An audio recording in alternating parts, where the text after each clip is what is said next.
Yeah, very good evening to all of you. Am I Good evening, audible? sir. Yes, Ashish sir. Yes, please.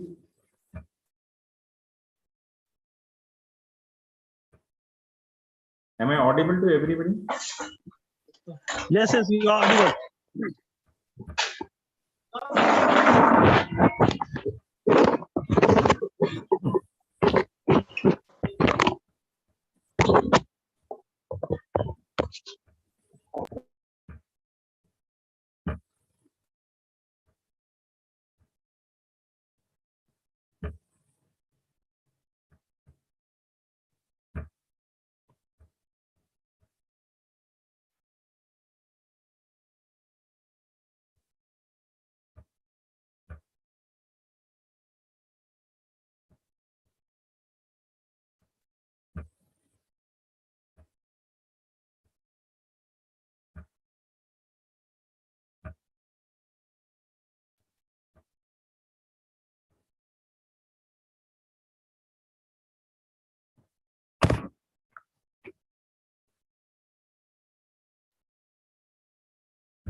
Yeah, please confirm. Am I audible to everybody? Yes, sir, you are audible.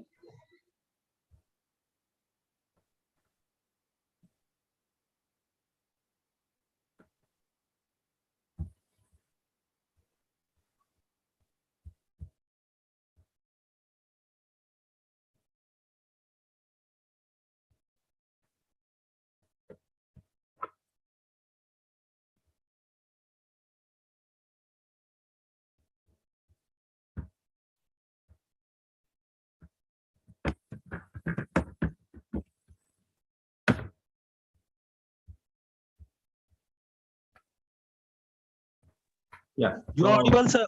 You can Very start good now. evening to all of you. Once again, you are welcome.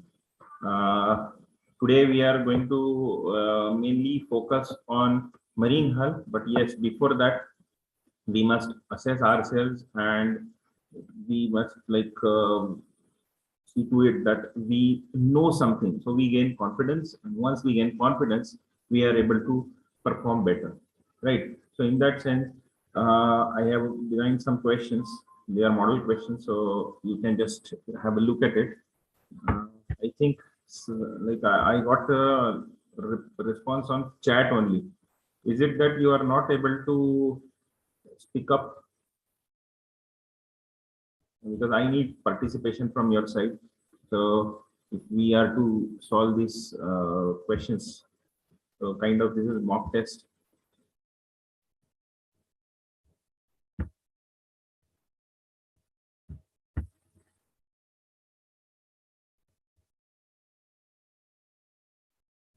Okay, that's good.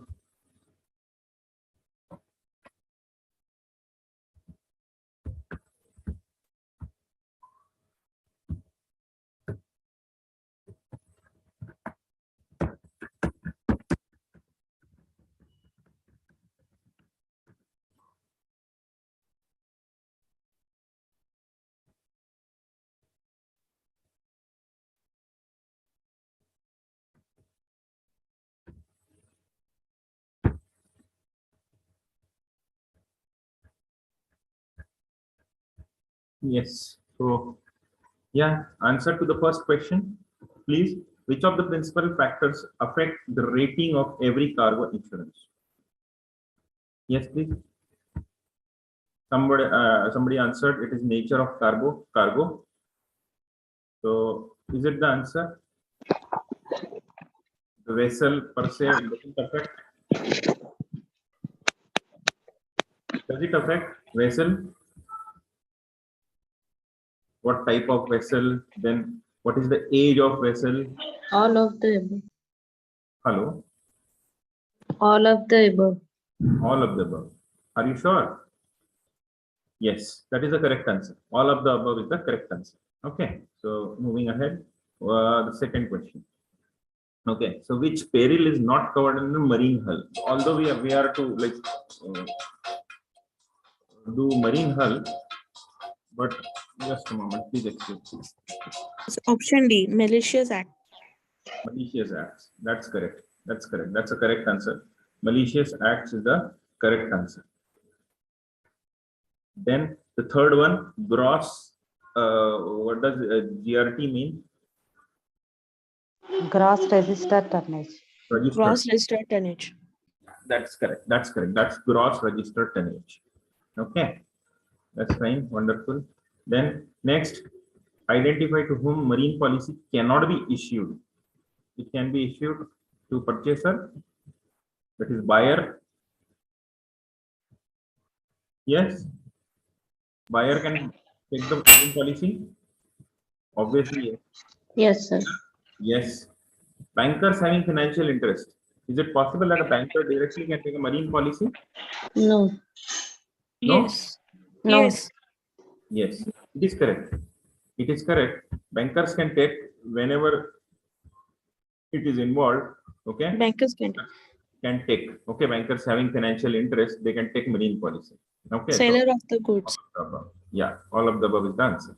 Then which of the following terms is not a term of sale in marine insurance? Yeah. So what is C and F? Cost and freight. Cost and freight. Okay. Then CFP, is there, is this a term used?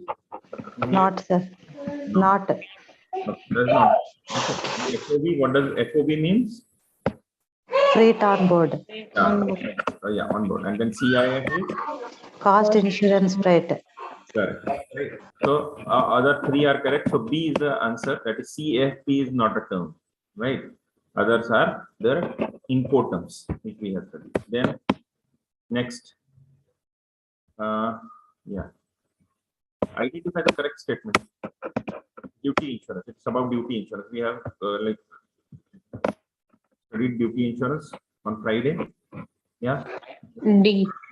Duty insurance can only be granted to the holder of import license. Okay, so keep this in mind. This is a potential question. This is a potential question. Duty insurance can. Option D. Yeah, D. D is the correct answer. Okay, so it can be can only be granted to the holder of import license. Then next seventh question. Correct statement among the following. Marine cargo policy is transferred by a payment of additional. Is it that additional premium is required? No. Okay, additional premium is not required. Then policy can be transferred after obtaining fresh proposal. Again, it is not required. Okay. And the third one is marine policies are freely assignable. You remember the mnemonic live? So in that there was like freely assignable. So that was the one of the mnemonic. Okay. And none of the above. So answer here is C. Okay. 7 is C. Marine policies are freely assignable. That's the easiest question. Next. Yeah. 8. Then which of the following statement is correct? Insurable interest should exist at the time of effecting marine insurance. At the time of taking policy, is it required? No, only at the time not of loss. Only at the time of loss. Okay, so that is the correct answer. That is the correct answer. Another easy question. Okay. Then, yeah. Then, which of the following covers is suitable for regular import, export? Open cover. Open cover. Open cover. Yes. Okay. So he is having a regular business and he is doing it on regular basis. So we provide him open cover, right? So that he does his business smoothly rather than like worrying about every time declaring something or the other thing. Okay. So his declaration can be given later on. Next, for which of the following extra premium is charged? Lower. Overage. Yes, sir, overage. Overall, tonnage. All above. Are you sure? Yes. Okay. We'll come to this D part. Okay. Under tonnage. So whenever there is under tonnage, okay, then also extra premium is charged. Why? Because the vehicle doesn't remain stable. Vehicle doesn't remain stable if it is the tonnage is there. Okay. Then and then non-classification. Non-classification. We'll see what is classification. So answer here is all of the above.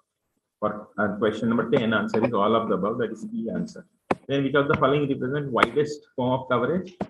ICCA. ICCA. Okay. So here, why I see this is the easiest question anybody can answer. But why I have given this question? because here it is a chance of making silly mistake, right? So we see how ICCC is a basic cover. So you may, if it is ICCC first, you may go ahead and pick ICCC. That should not happen. That is the reason I have given you this thing. Okay. So this is, although a very easy question, seems to be easy, but then you are bound to make silly mistakes, so which should be avoided. Next, for which of the following insurance cover has to be arranged by the buyer? Now this is FOB basis. FOB basis. Are you sure? Yes, sir. Not CIF basis? FOB basis. CIF for seller. CIF, yeah, seller. Okay. So you remember there we discussed that day that it was group C. Okay. So everything starting with C, either it is CIF or cost and trade. So everything starting with C. Okay, that is a group C. In this case, the insurance is arranged by seller. Buyer. Seller, and all the group which is having Group C. No. that is like arranged by buyer. So FOB basis, okay, free on board. So it is arranged by buyer. Then yes. Then next is, if a marine consignment is being sent to appreciating market, what clause can be attached to ensure that the appreciation of value of consignment is covered in case of loss? Increased value. Increased value clause. So as the name suggests, that is increased value clause. Okay. Next. Yeah, 14. In case of various consignors, are affected with the operation of a common peril for saving a marine adventure, the loss would be apportioned by declaration of General average. General average. So it is common peril. Okay. So here it comes general average. Okay. So it is a common peril which is affecting goods of each and every individual who has insurable interest in those goods. Okay, which are being transported in the ship. So it is the general average. Okay, so that will be divided among all. Right. So answer here is 14A, general average. Very important question. It may be twisted in another way, and like you may have difficulty solving it. So better you study it again and again. Next, 15. In case of additional expense are incurred to save an unrelated marine voyage, the charges incurred would be recovered under Sue and labor clause. yeah, sue and labor charge. Okay. Yeah. Here. Okay. So additional expenses. So unrelated marine voyage, sue and labor charges. Okay. So that is very important. So keep this in mind. Then FAS. What is the full form of FAS? Free alongside ship. Yeah, that's quite easy. Then again, about sue and labor charges. Is it that they are limited to SI or they can exceed SI? Exceed. Exceed SI. Yes. Here is the catch. Okay. So generally all our LOBs say SI is the maximum limit, but then here these are the charges which can exceed SI. Then that is answer 17. Answer is B. Okay. PPT will be shared with you. Don't worry. Which of the following is not a stamped document? Open cover. Open cover. Open policy. So as the name suggests, policy. When policy comes, so it is a stamped document. But open cover, it is not a stamped document. Okay. The 19th one. Which one of the following can extra charge? Example: reconditioning cost incurred at an intermediary port can be covered under a marine policy. Sue and labor charges. Sue and labor charges. Are you sure? Yes, sir. Reconditioning. Salvage charges. Is it? Particular charges. Yeah. So Particular charges. one is already excluded. Okay. So let us differentiate here. Okay. So especially see, sue and labor charges, so they are a bit different, but confusion may prevail between first two, particular charges and salvage charges. Okay. So particular charges are the answer here is particular charges. Okay. What are salvage charges? There are certain salvers. Okay. Salvers means that maybe some individuals coming together, they may save that ship or whatever cargo is there. So any peril mid-sea. Okay. Mid-sea. Peril is mid-sea. And they save that Okay, they save that cargo and that is brought to the port. So if they are able to save that cargo, then only they get those charges. They are called salvage charges. Okay, so no cure, no pay basis. Like if they are able to save cargo, then only they will be paid charges. If they are not able to save cargo, they will not be paid. So just remember this. Okay, we'll be definitely come to this salvage charges once we start marine. Particular charges when it happens on destination, no? Yeah, so that is what the destination means. What that see reconditioning cost incur at an intermediary port. Okay, so port as such it is the port. That means ship has reached the port. Okay, so that way the particular charges are there. Okay, they are incurred at destination. Okay, but they are not included in particular average. Again, particular average we have seen earlier. Particular average, what was particular average? Particular average was Partial. Partial loss. So whenever that average term comes, remember partial loss. Okay, and particular charges are the extra charges which are incurred at destination or maybe intermediary port. Okay, so they are example reconditioning cost incurred at an intermediary port to save those goods from further damage. To save those goods from further damage. Okay, so 19 answer is A. 20th, shutout cargo. What is shutout cargo? Not loaded onto the ship due to later arrival. Okay, so that is quite easy. So remember, these are some jargons or terminologies which can be like directly asked. Although I have given here simple options, there like nearby options may be given. So there you should be able to differentiate. Okay. Then next, marine policy offers indemnity. Modified form of indemnity. Modified form of Modified. What does it mean? Modified form of indemnity?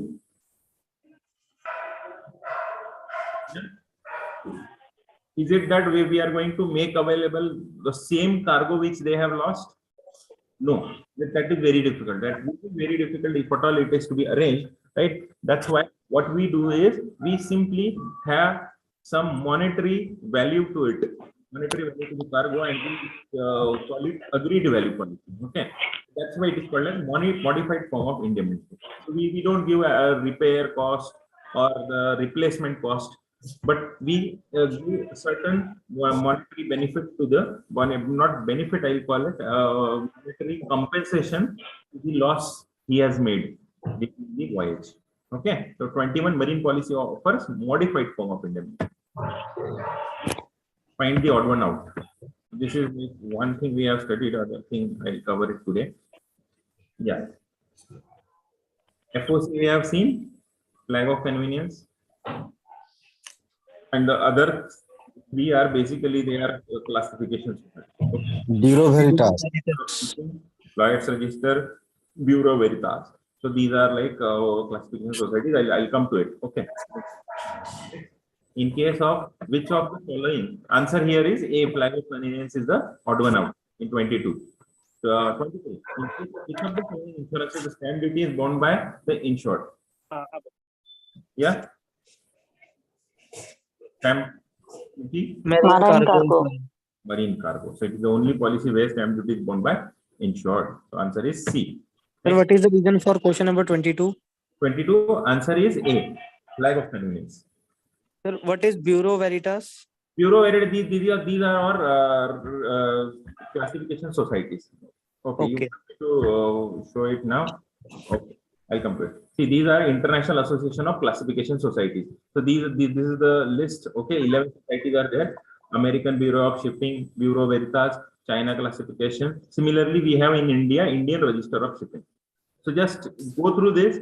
4 or 5 are important here. Lloyd's Register, Bureau Veritas, American Bureau of Shopping, Indian Register of Shipping. Okay, even Russian Maritime Register you can remember. So all these 11 are basically classification societies. Got it? So other 3 are classification societies. FOC is the option which is odd one out. Got it? Right. Yeah. Next, so we are through with 23 as well. Yeah. 24. In case of marine insurance, which one of the statement is correct with respect to GRT of ship, which we have covered earlier? Yeah, GRT. So gross registered tonnage. Yes, any idea? So it is generally, especially, D. yeah. So correct, that is the correct answer basically.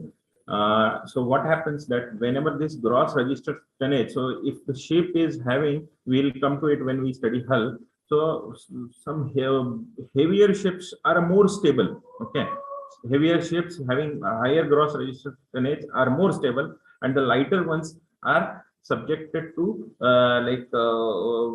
whatever perils or wherever there is heavy weather, so they may result in loss.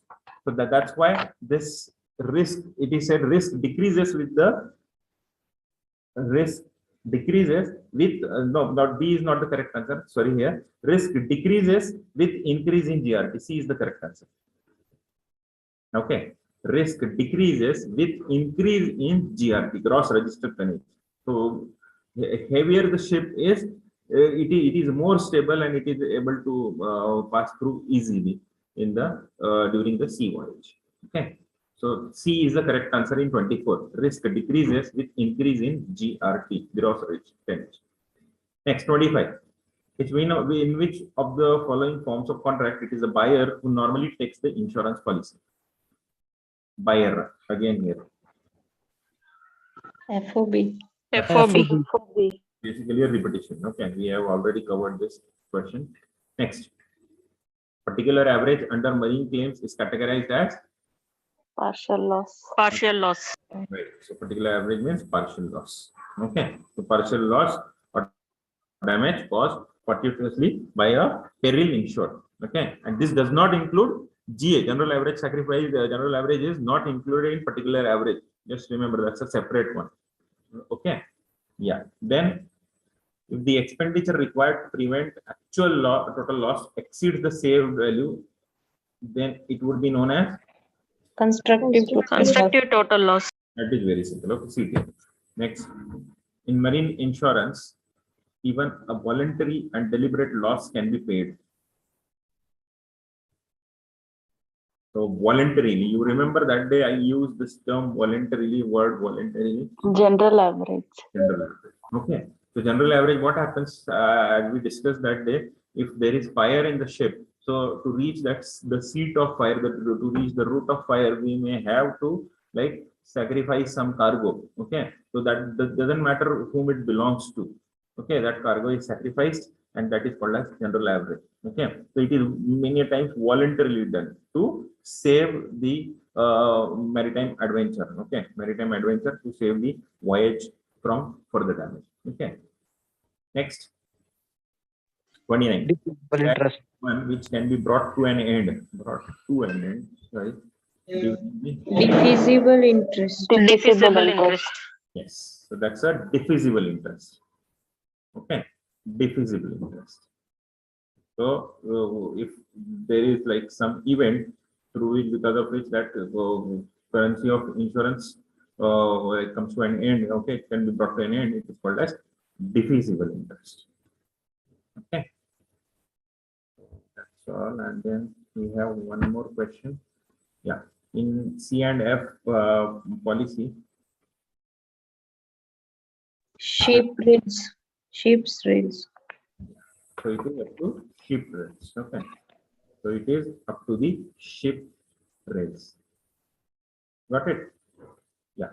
So see, with this, I hope like most of you who have been able to answer most of the questions, barring one or two, your preparation is decent. You just need to maintain that momentum and like revise over and over again.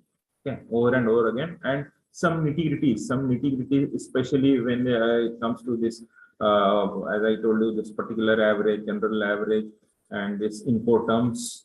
Okay, so 3-4 things you just have to remember it, revise it, and definitely answer it correctly when you are examined. Okay, so marine, just as a part of revision, marine cargo.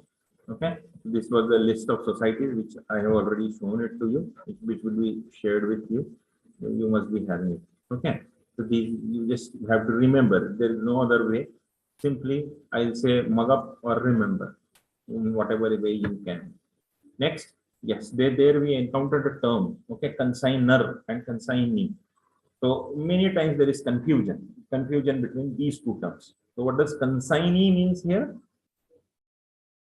So I have made it relatively clear here. Means the person, okay, means the person or receiver to whom the goods or documents are being sent. Okay, as noted in goods forwarding notes. Because many times when we are studying in books, they may confuse you. They'll just use certain words that we are not able to actually differentiate between a consignor and a consignee, and we may get confused. Okay, so to avoid that confusion, I have given a term, simple one word answer is receiver. Receiver of goods. Okay, he is the consignee to whom goods are being forwarded. Okay, or it is in whose name we are sending the goods forwarding note. Okay, so that becomes a consignee, and consignor is a person that sends goods to someone named as consignor. Okay, consignor is the forwarding note by whom or on whose behalf the documents, goods, or article covered by such forwarding note are entrusted to the common carrier for carriage thereof. Okay, so obviously it will be through certain carrier. Okay, so we have like BTTC and post office. So these are carriers. Okay, so through which these goods are being sent. So who is forwarding the goods is a consignor, and to whom it is being forwarded, he is a consignee. So I hope you will remember these terminologies easily. Right. Yeah. Going ahead, ICC, Institute Clauses Comparison. Okay. So this is a comparison. So stranding, grounding, sinking. So these first 6 things are covered by all of them. Okay. It's like ICC C is this first column is a ICC A, then B, and then C. Okay. So stranding, grounding, sinking, capsizing. Okay. So these are basically these are nothing but covered in all three. Capsizing means what? Sir, hello. Yeah, Sir, yeah. slide is not. Sir, you are slide is speaking not from slide. opening. We are still in the Slide is question. not visible. Yes, sir. We are Sir, still the in that slide is till question. 30. Just a moment. Okay. Sorry. The slide is visible, but the question answer is not the what you are asking. Question answer is not visible. Question answer, question number 30, that this slide is visible. Okay. Fine. Absolutely no problem. I hope it is visible now. Yes, sir. Yes. Yeah, that is visible now. Okay. So this is, yeah. Sorry for that. Okay. Yeah. So we will come back. We'll just simply focus on this consignee and consignor. Okay. So consignee means the person, receiver, to whom goods or documents are being sent. Okay. As noted in goods forwarding note. So simply जिसको हम forward कर रहे हैं, okay, उसका नाम. Okay. And consignor means what? जो भेज रहा है. Okay. Who is sending it? So this is very simple. Next, ICC. Okay. Institute Clause Comparison. So stranding, grounding, sinking, capsizing. So capsizing we are talking about. So what is capsizing? Anyone?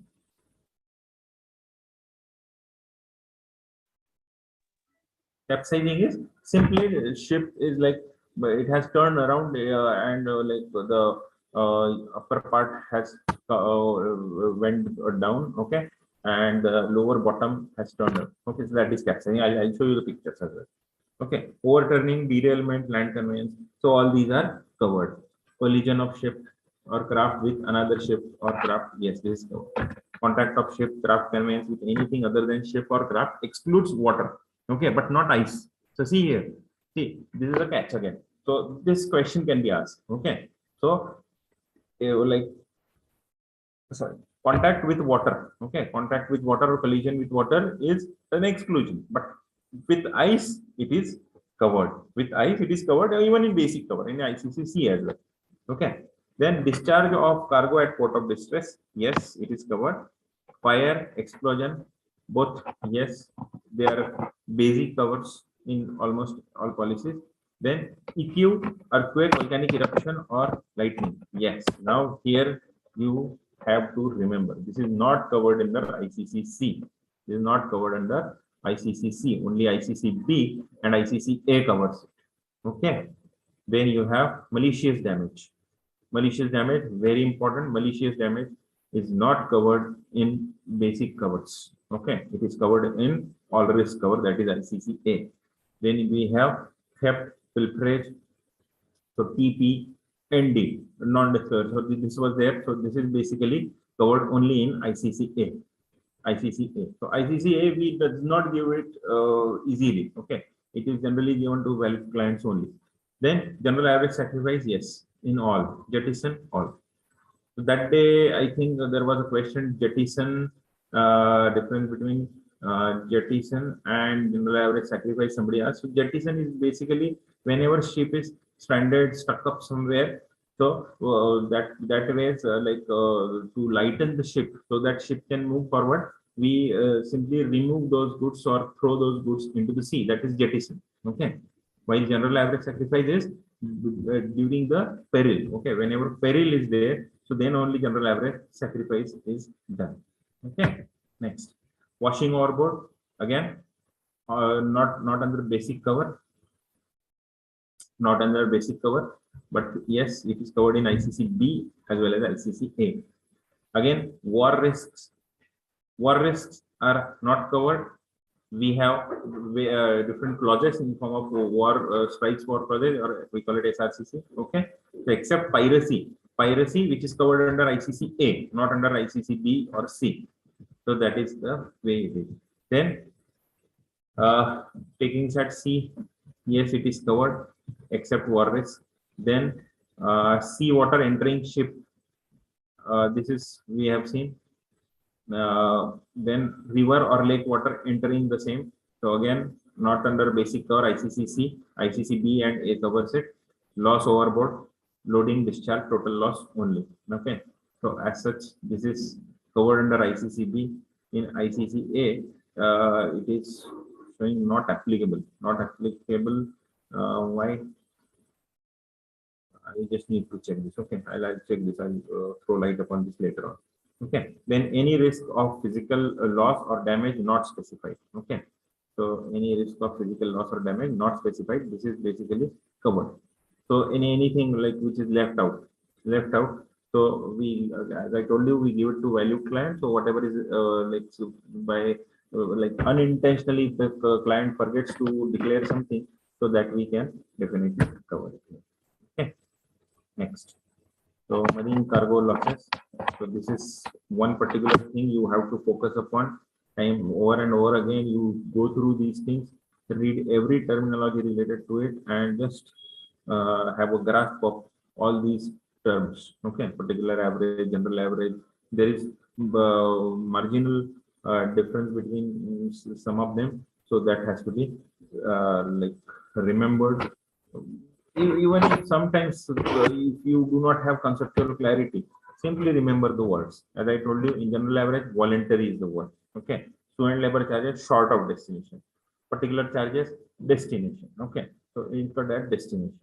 To and labor charges again short of destination. Salvage charges. So here salvage charges. So amount spent to recover cargo from sea by salvers. Okay, paid only if it is successful. If they are successful in saving the cargo or recover the cargo, then only we pay. Otherwise, we don't. Okay, so they take those risks, and they are well aware, they are sound, and they are into this business, and that's why they take that risk and get the cargo. So it is a win-win situation for both of them. So that way, the salvage charges are paid. Next. Then FOC, this we have seen that day, if you remember. So Greece, Maldives, Singapore, Sri Lanka, so these are some you can say developed nations. Still they are comes under flag of convenience countries. So that has to be remembered. Next, yeah, these were Incoterms. So if you remember, we had solved 2-3 questions related to this Incoterms. After that, if you see FOB, just have a look at FOB. You can see in FOB, it is up to the ship's rails. Okay, in FOB, it is up to the ship rails. Okay, for that matter, like all the group F is more or less the same. Over and above that, the C group is more or less the same. So mainly, it is the responsibility of buyer or seller to get it up to ship rails. Okay, it all depends who takes the insurance. That is the only major part. And DDU, the DDU and DDP, these are the terminology which we have studied there. So delivered took place and delivered to port. Okay, then ITC. So ITC, yes, we have seen railroad basic cover ITC B, okay, and ITC, ITC-C, rail and road clause. So fire and lightning, only fire and lightning is covered in ITC. So here we are like studying about transit clause, okay, inland transit. Then along with the fire and lightning, breakage of bridges as well as collision with or by carrying vehicle, derailment, etc. are covered. Okay. So these are covered in the second basic cover called ITC-B. And again, ITC-A, it's a all risk cover. Okay. Obviously, it is subject to exclusion. It is not all risk, means everything is not covered. Next was, this was the most important. Okay.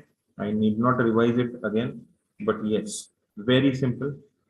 7, 15, 15, 30, 60. So this is like anytime this may be asked, and it is not so they'll ask you the exclusive question on it, but this may be a part of like your one question. So if they give in the form of sentences, you should be in a position to answer.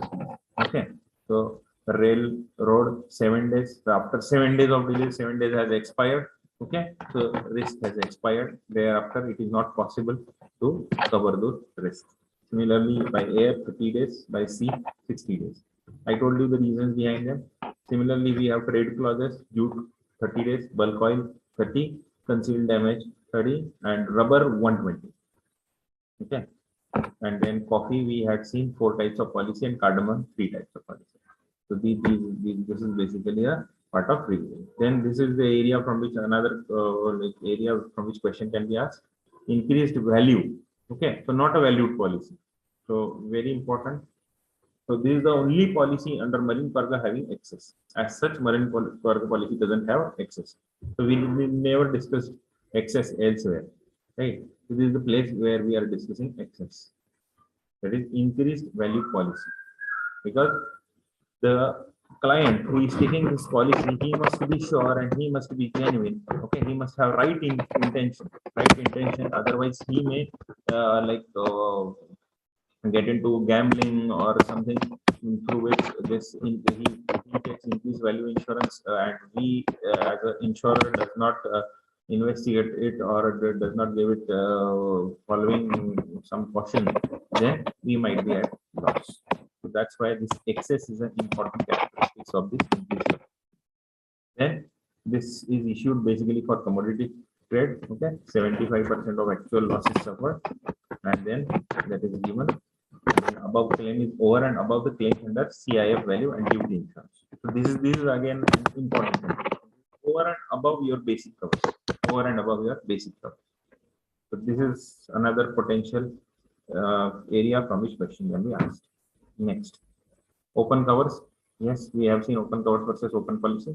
So open cover not stamped, while open policy is deeply stamped. Open cover is generally for international trade. So who is into the business, regular business as an exporter or importer. While open policy is mainly for inland and it is declaration based.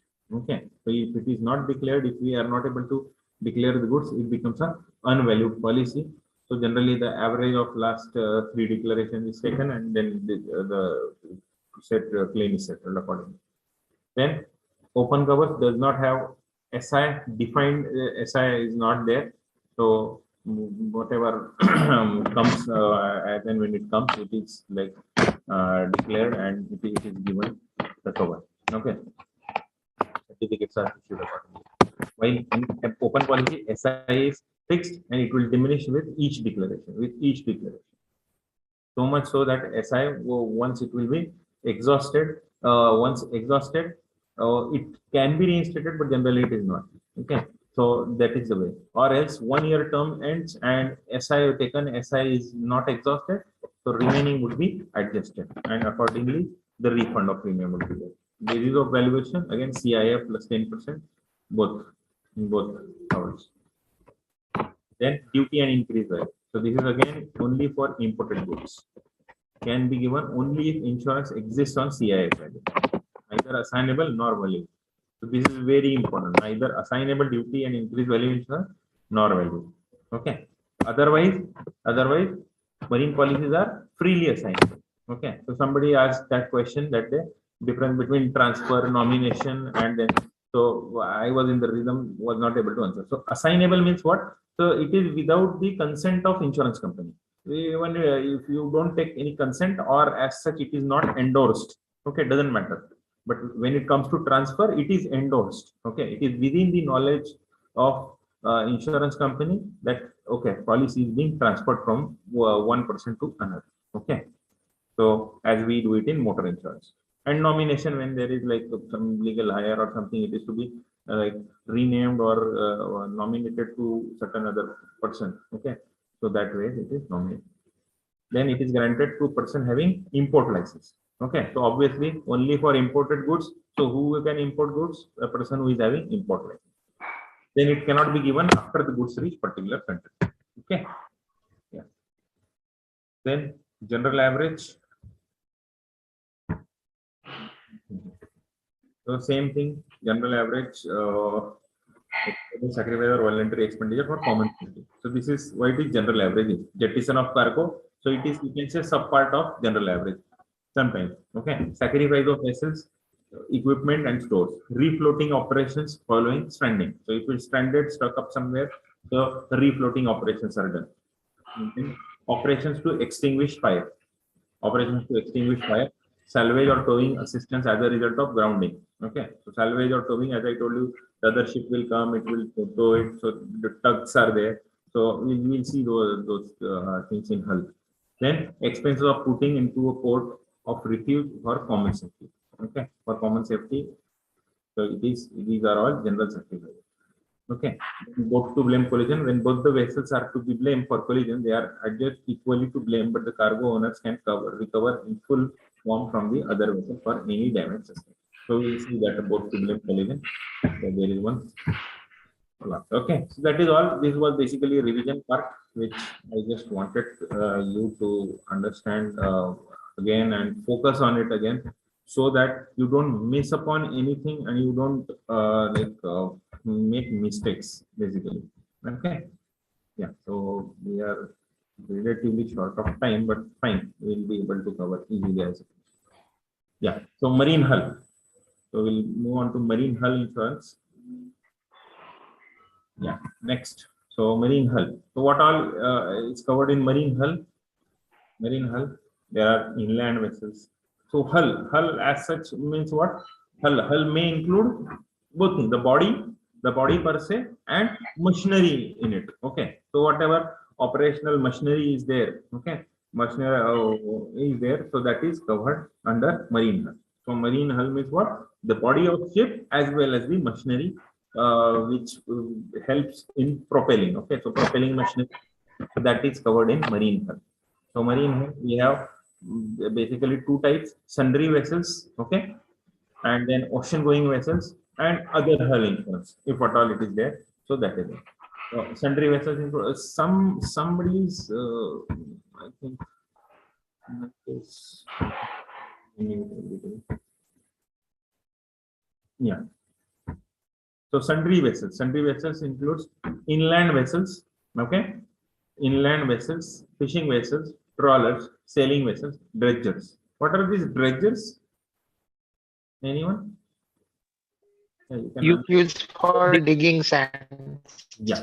So the sand. So whenever see either in river or mainly ocean, there are like it is continuously their waves are going on. So these waves leads to erosion. Okay. So whatever erosion is there, coastal erosion is there.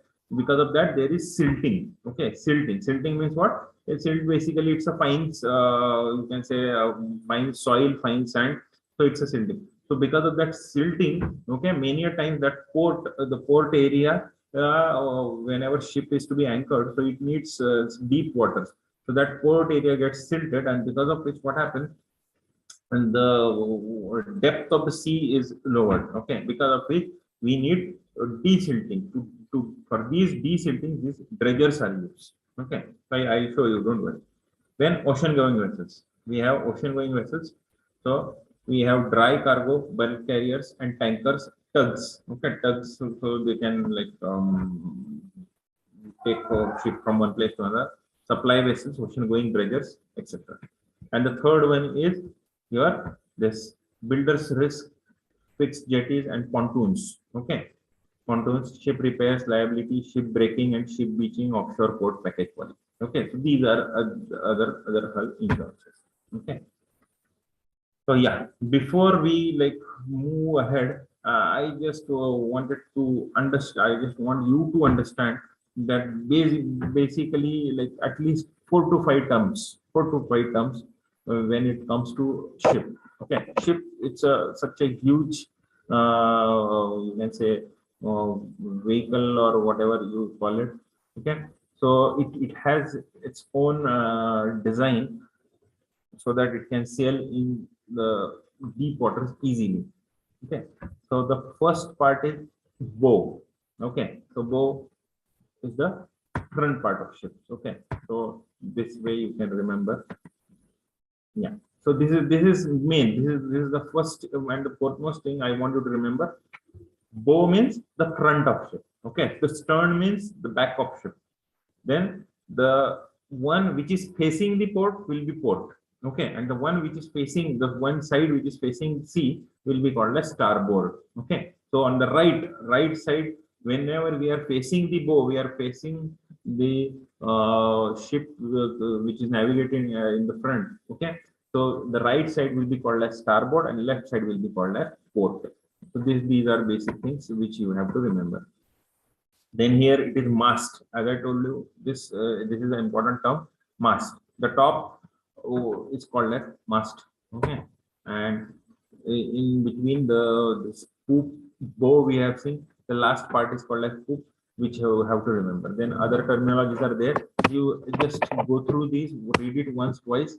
I think directly they may not ask, but if at all it is asked, you should be in a position to relate it. Okay, related. So it will not be exclusively asked that, oh, what is this gun deck or cock boat or forecastle? No, oh, they'll not ask it that way. Okay, they'll simply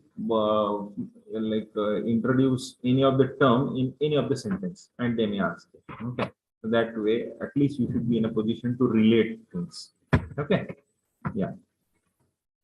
So this is the way ship is. Okay, so port and starboard we have seen. Starboard are nautical, these are nautical terms which refer to the left and right side of the ship, respectively. So, a ship as pursued by the person on board facing the bow. Bow means front. Okay. Then in later terms, when standing on the bridge of the ship. Okay. Facing or looking towards the bow, like facing the path of navigation. Okay. So starboard refers to the right side of the ship, okay, which is facing the sea, and the port refers to the left side, which will be facing the port once the ship is anchored. Okay, yeah. So this is the basic, right? So coming to main part. So insurable interest. Who all will have insurable interest in marine hull? It is the first and the foremost one is the owner of the ship. Okay, where he wants to ensure the safety of the ship when it is undergoing voyage. Okay, it is undergoing voyage. So who is taking ship, where it is being taken, how it is being maintained. So these are like the matter of concern for the ship owner. Okay, and ship repairs interest. So liabilities arising during the repair. So this is not a small thing that, okay, if there is some some loss is there, so ship repairer may take care of it. No, it's not the case. So it is such a huge thing that anywhere, anything which is under repair, may arise, may result in some liabilities. Okay, so he needs to cover that liabilities. Okay, so that's why he'll be taking the policy accordingly. Okay, health policy. So ship repairer's interest and shipbuilder's interest, obviously. So from the time first keel is laid, the shipbuilder's interest start. From that time till the ship is commissioned or till the trial run is completed. So shipbuilder interest will always be there. Any wrong happening is there. So that thing will be covered. Then charterer's interest. Who is a charterer? Charterer. Yeah. Takes it on hire, you can see. Okay.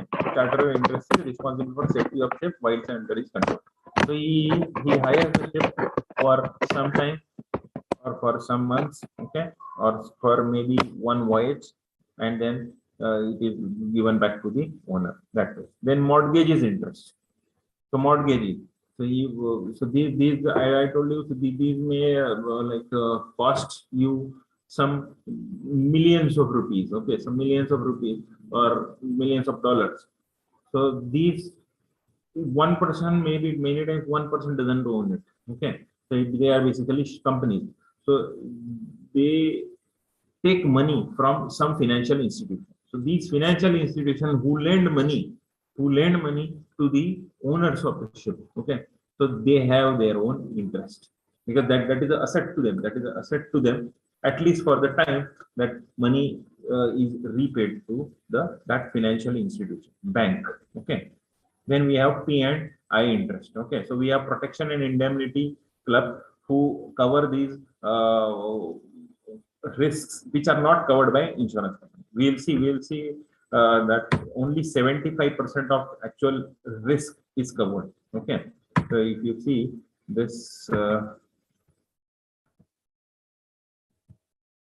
okay, I think we are going far ahead. So I'll show you that whatever coverage is there, that is just 75% of your basic valuation of ship. Okay, so 25% it is either the ship owner who has to bear the risk, or else he can join some form of clubs, okay, called as protection and indemnity clubs. Okay, protection and indemnity clubs. So these cover those risks which are left out by insurance company. So they are like 1/4 of collision liability not borne by insurance. Okay, so these are covered by P and I interest. Then loss of life and personal injury. This is another one. Damage to harbors, wharves, jetties, etc. Infringement of rights. Okay, so different people may have, different countries may have their own laws, and then there is the infringement of rights. So these are covered. Then quarantine expenses. So, example, if there is pandemic, if you remember that some ships were kept out, okay, even on Bombay High, okay, in Bombay High, or for that matter, every country did it, and there was a pandemic that whosoever was traveling in that ship, so 50, 60, 70% were affected. And if those people were affected, so if they land up in on the mainland, so they will definitely in turn affect the other people. So that's why they were not allowed to anchor. They were not allowed to come to the port, and they had to remain in the seas. In that case, they incurred some cost, so that running cost of operation, those were taken care by P and I clubs. Okay. Then shipwreck, indemnity to crew members, seepage, pollution. So all these things which are heavy liabilities. So many a time these liabilities are taken care by these protection and indemnity clubs. Okay. Then we will come to important part. Okay. So we have mainly two types of policies when marine policy comes into me. Okay, I mean marine health. They are time policies and voyage policies. Okay, time. Yeah, any issue? Time policies. Time policies are nothing but they are annual policies which are taken for a period of 12 months. Okay, 12 months. Exception here in time policy is builder's risk insurance, because it is like not necessary that whatever project the building, especially when it comes to building a ship, it may go on for 5 years, 10 years. So in that case, 12 months is not sufficient. So it is as per requirement, builder service policy. Then voyage policy, so delivery, voyage, and final trips of a new vessel. Okay, so voyage policy. So whatever delivery voyage is there, so when the construction has been completed, and then the ship is being taken for trial trips. So any operational loopholes or something problematic is there, so that thing is covered by voyage policy. Then voyage of damaged vessel to repairer's yard. So any vessel which is already damaged, okay, in the mid sea because of peril, so that has to be taken to repairer's yard. So while it is being while it is traveling from the location where it got damaged to the repairer's yard. So meanwhile, it may result in XYZ thing, maybe some pollution, or in between, again, if it is not able to propel, so it has to be anchored or tugged away by another ship. So that things are covered. Okay, then voyage to dry docks for classification survey. Sometimes the classification survey is to be done. So we have seen those classification societies, and then for this voyage policies are there. Then last being the funeral voyage. Okay, so funeral voyage of an old vessel to breaker's yard. Okay, so there are ship breakers. Okay, ship breakers. We have one port in Gujarat at Alang. Okay, that is the world's largest ship breaking port. World's largest ship breaking port. So these ships, they have limited life, obviously. So one day they have to take that funeral voyage, and while that funeral voyage it is taking, okay, the last voyage. So during that time, any liabilities occurring are being taken care by voyage policies. Next, classification and maintenance class. We just saw that thing. Okay, Lloyd's Register, American Bureau of Shipping, Bureau, etc. So these are warranties, classification. All Indian flag vessels, irrespective of type, SI and trading warranty may be accepted. Okay, so we accept for hull insurance, even if singly classed with IRS. Singly classed, that is Indian Register of Shipping has, accepted that, okay, so this ship is registered. Okay, so if there is no other classification, still we accept the risk. Okay, so that is the way Indian ships registered with IRS are taken care. Next, types of vessels. So there are two types of vessels. Okay. Yeah. Are you able to connect? Yeah, or is it going monotonous? Yes, please. Yeah, someone should react. Yes, sir. Yes, sir. Fine. Okay, fine. No problem. Then sundry vessels. So we have types of vessels, various types of vessels. First is fishing vessel, sailing vessel, dredgers we talked about. Then in ocean going vessels, dry cargo carriers, combination carriers, tankers, okay, bulk carriers, tugs, anchor handling tugs, then ocean going vessels. So these are various types which we'll discuss in detail. Sundry vessels. So inland vessels. So what are these inland vessels? Barges. Okay, barge. So barge, what is a barge? Anyone? Barge, have you heard this term? A small wooden ship. Sir, it is used to lighten the big ships. Like Small a big ship. Okay. So it is basically you can say a flat bottom ship. Okay. I'll show you. Don't worry. Okay. So I'll show you, then only you'll understand what exactly this barge is.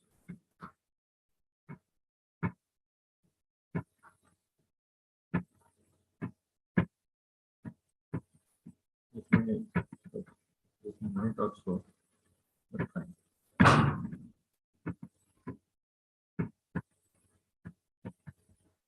Yeah. So this is a barge. Okay. So it is a flat bottom ship, which may, as Madam rightly pointed out, that containers are there mid sea. So some huge ships which are mid sea, which are not able to come to the port. Okay. So as other person said, that it is used to lighten the other ship. So this way the barges are there. Barges are basically flat bottom ship, okay, on which the cargo, containers, anything may be loaded and they may be taken from that place to other place. Okay, so that way it goes. Then pontoons. Pontoons, anyone? Pontoons? What are pontoons? So pontoons are basically flat bottom bridges. Okay, flat bottom bridges. So the ship, it is not directly coming to the shore directly. Okay, so bridges are to be established, and from that bridge something is to be brought in. Okay, so these are basically pontoons. Flats, sometimes they are called flats. Then launches. Launches mean basically they are used to carry passengers. So similar to passenger vehicles, but then you can say that volume wise. So maybe 100 people, 150. So these are the capacities. These are the capacities of launches. So if you go to maybe Alibag or Andamans, you will see these launches. Okay, they will be carrying regular passengers to and fro from one place to other. Tugs. Okay, tugs again, they are able to like carry or tow the ship from one place to another. Then inland waters. So what are these inland waters? So this is like, if at all it is asked, you should be in a position to understand. Inland waters. Sir, within the country, pass it to Okay. another. Yes. But how they are called like inland waters? Like, 12 nautical miles from the harbor. okay, 12 nautical miles from the harbor. So harbor is what? Like, if you have seen a map, okay, map, or for that matter any coastal city you may have seen. So it is not that the way we have our borders. Okay, the way we have our borders. Okay, or the road, which is a smooth path. Okay, which is a smooth path. When it comes to sea, so they have edges. Okay, so random path is there. So there are various creeks, and zigzag pattern is there. So when you join the edges of that zigzag pattern, okay, that line, the smooth curve which is drawn to that is called as baseline. Okay, and from that baseline, if we measure distance in the sea, of the way we measure it in form of miles or kilometers, we call it nautical miles in sea. So 12 nautical miles from that area, we call it inland waters. So what is the importance of these inland waters? That these are, you can say, these are the areas which are kind of known as territory of that country, wherein you can practice anything and everything. Okay, so that is basically under the control of that country, So we have from east coast to west coast huge coastline. So from that coastline up to 12 nautical miles, not a single fisherman would be punished or can be taken away from that area. But if he crosses those 12 nautical miles, he goes into territorial sea or high seas. Okay, so then there are certain rights which are limited. Okay, limited. For example, flying of aeroplanes. If at all it is to fly within the internal water, even if it is in the air. Okay, leave aside ship. So anything coming in your inland waters, so permission of that particular country is required. But even if flying aeroplanes, permission is required. But if it is high seas, okay, which is up to 200 nautical miles, so in that case, permission is not required. So inland waters are nothing but the distance up to 12 nautical miles from the baseline of the particular country. Okay, so from the prominent port, so we call it port. Let's say port, river, canals, lake, water, etc. So that way it goes. Then this cover. Okay, now our focus is on the covers. Okay, inland vessels. So inland vessels, if they are covered, so this cover ceases if the insured vessel is undergoing conversion. So if vessel is there, it is undergoing conversion, jumboization, that is from small it is converted into large one. Okay, so we generally don't cover that risk. Okay, builder risk cover is given. And once it is given, so it is under construction. Basically, it is under construction. From small ship, the large ship is being designed. So that way it is under construction. That's why builders risk cover. Once it is converted, once the conversion is done and it is very much there, so we can give again hull and machinery cover. Okay, HM cover with renewed tonnage. Okay, with renewed tonnage. So tonnage is very important here. Okay, tonnage is very important. The class, even the ships above 15 tons. Okay, 15 tons. It is necessary that above 50, if the ship is above 15 tons, it needs to be registered with some of the societies. Okay, some of the societies who takes care of all the standards and everything which they need to maintain while they are in the sea or anchored on the port. Okay, next, inland dredgers. So dredgers are nothing but a special purpose vessels used for desilting, as we discussed in the beginning. So desilting the ocean or river bed, thereby clearing the channels for movement of other vessels. So as I told you, that ship requires certain depth of water, then only it will be able to move. Okay, then only it will be able to move. Otherwise, if it goes into the shallow waters, it may get stuck up. So to avoid this, dredgers are used. So they do the regular desilting process. Okay. So again, inland water we have studied just now. आपके आवाज के साथ में खड़खड़ की आवाज आ रही है sir, उसको सुधार किया जाए। हाँ जी जी जरूर अभी आ रही है क्या? अभी ठीक हो गया सर। ठीक हो गया। I'm so sorry, there is some fly is there above the light, that's why. ठीक है, sorry for that. Yeah, so in dredgers we can provide short period policies by charging premium on pro rata basis. Okay, so short period policies less than a year हम policy दे सकते हैं dredgers को, short period policies. Then no fleet discount shall be allowable. Otherwise ये होता है कि जहाँ पे more than one ship, 2 ship, 3 ships ऐसे होते हैं एक ही ओनर के पास, तो उनको हम fleet discount, जैसा आपका मोटर में भी होता है. Okay, so in motor insurance, if you have fleet of vehicles, maybe 10 vehicles, so then the discounting structure is different vis-a-vis the individual vehicles. Okay, so that way here, especially dredgers, because they are you can say relatively higher risk vehicles. So even if fleet is there, so as such discount is not given. Okay.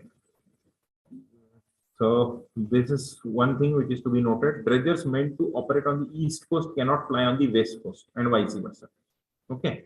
So for India, Tuticorin port. Okay, Tuticorin port in Tamil Nadu. In Tamil Nadu, Tuticorin port in Tamil Nadu is the demarcation point. Okay. So the east coast, just above that Pondicherry, you have Tuticorin port. So Tuticorin port, from Tuticorin port to the west coast, you have one area defined, and from Tuticorin coast to the east coast, you have other area defined. तो इन्हीं दोनों area में यदि आपका जो भी licence है उसी जगह आप ड्रेजिंग कर सकते हैं. Okay, beyond that it becomes again a lower risk category 1. Okay, next, ocean going vessels. So ये important है, question यहाँ से आएंगे. Okay, so this is the area from which question can be asked. So up till now it was general understanding. So general cargo vehicles. Okay, so gross tonnage, general cargo vehicles, gross tonnage कितना है? 5000 million tons. Okay, 5000 million tons. Okay, so ये आपका ये है. Okay, then इसका example कैसा होता है? Container ship. कंटेनर्स मैंने अभी दिखाया था आपको. ओके, तो those were container ship. So simply containers are put one above the other up to generally 4 tiers. Okay, 4 tier, एक के ऊपर एक 4 कंटेनर रखे जाएंगे, उसके बियॉन्ड नहीं रखे जाते. Then barges, I have shown those barges. Then ro-ro, that day we have seen roll on and roll off. Okay, तो आपकी कार जो है, कार आप शिप में डाल दिए और कार और आप दोनों शिप में गए और दूसरे साइड जो है वहाँ पे अपने कार अपनी शिप से निकाल दी और आप आगे चले गए. So that way it happens. Roll and roll off, generally used for passengers. Sometimes it is used for cargo. Then reefers, refrigerated vessels to carry perishable items. Okay, to carry perishable items, these refrigerated vessels are there. Okay. For example, if you go to Denmark, okay, so Denmark is a place जहाँ पे बहुत सारे like lot of flowers and milk products are let's say manufactured or where like they are grown. Okay, grown or milk products are manufactured only. Okay, so they are in the morning only. Refrigerated vessels, these reefers, they lie, they come on the port, they are loaded overnight, and in the morning they go to places, okay, all over the Europe, and then these supply these perishable items, okay, which have shelf life of 1 or 2 days.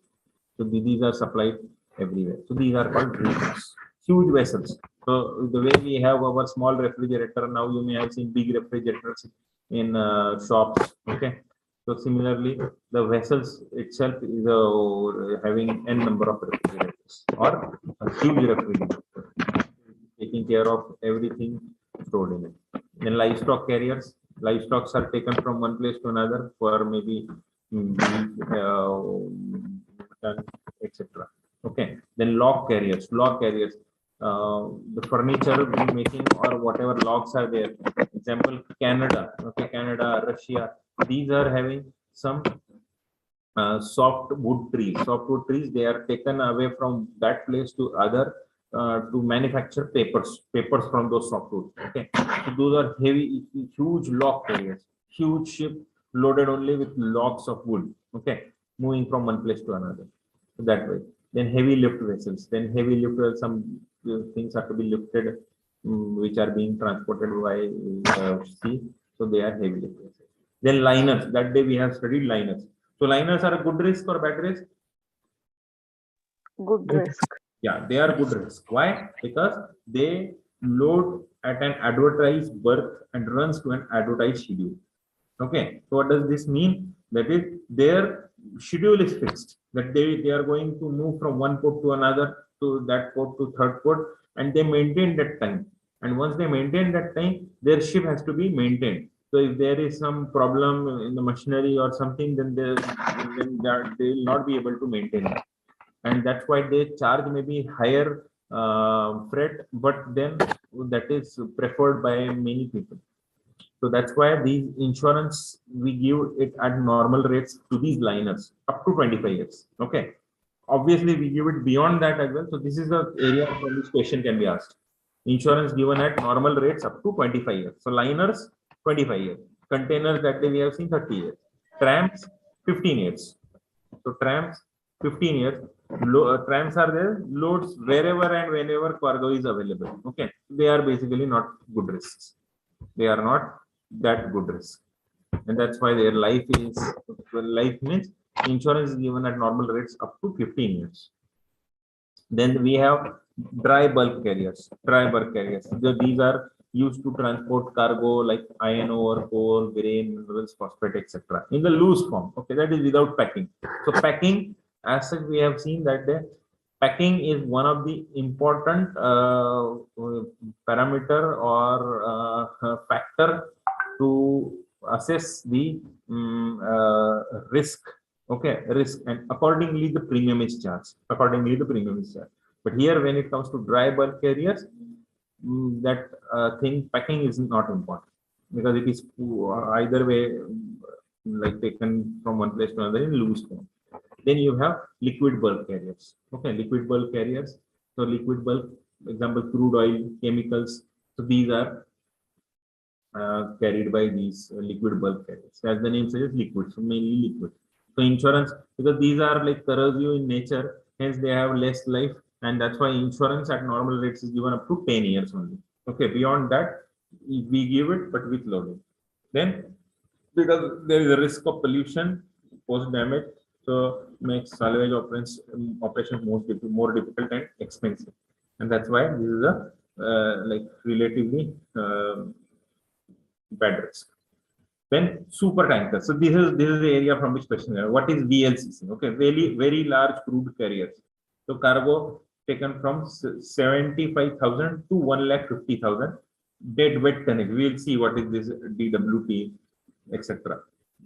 Okay, so VLCC, very large crude carriers. So these cargo capacity having 75,000 to 1,50,000. Then ultra large ULCC.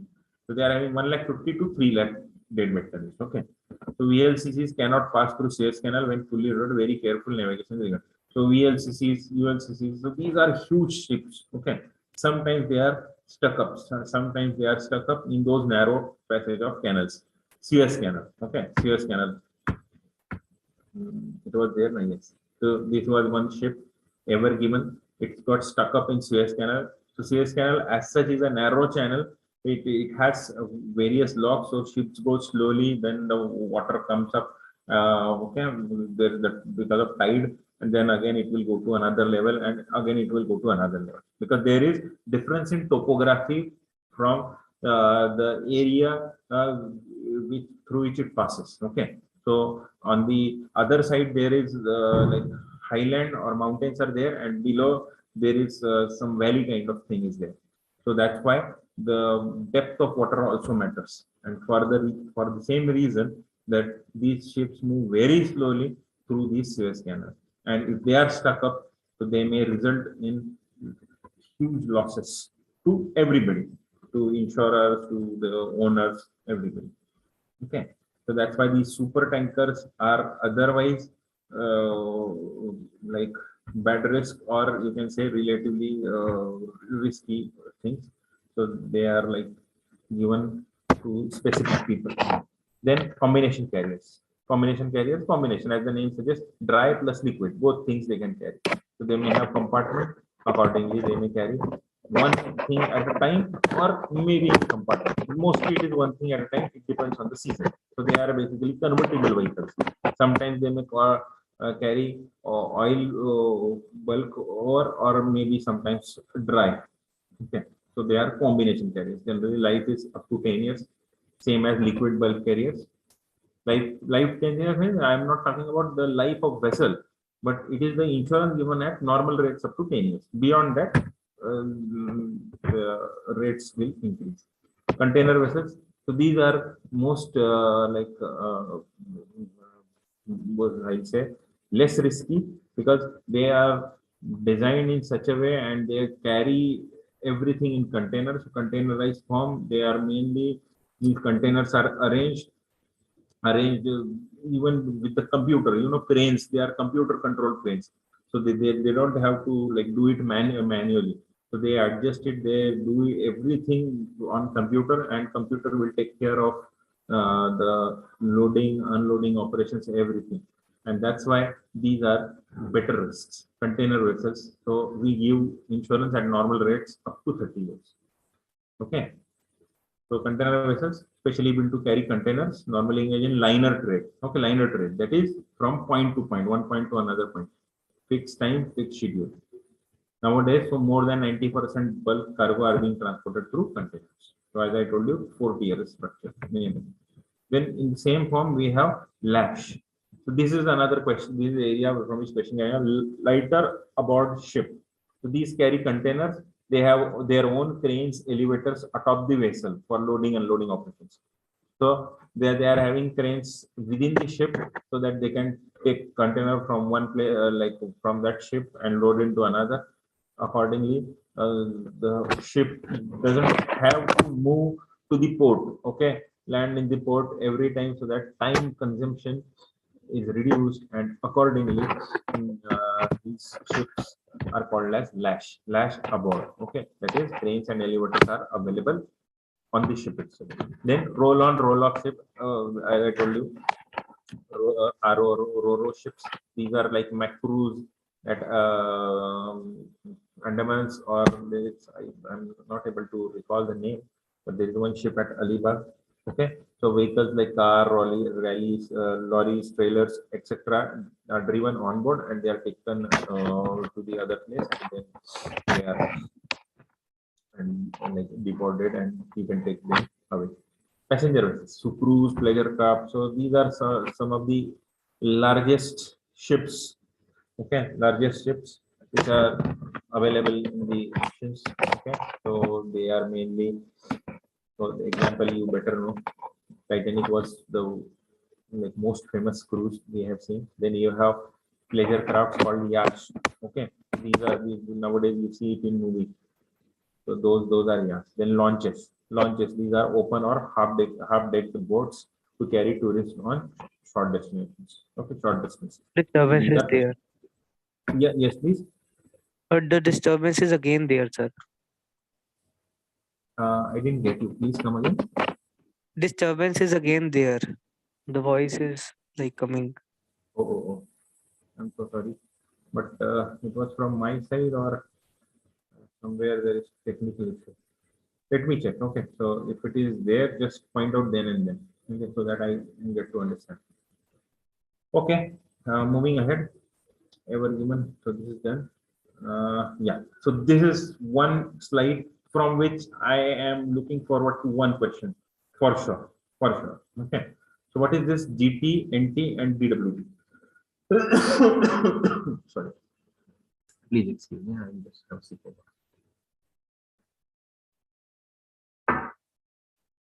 Yeah.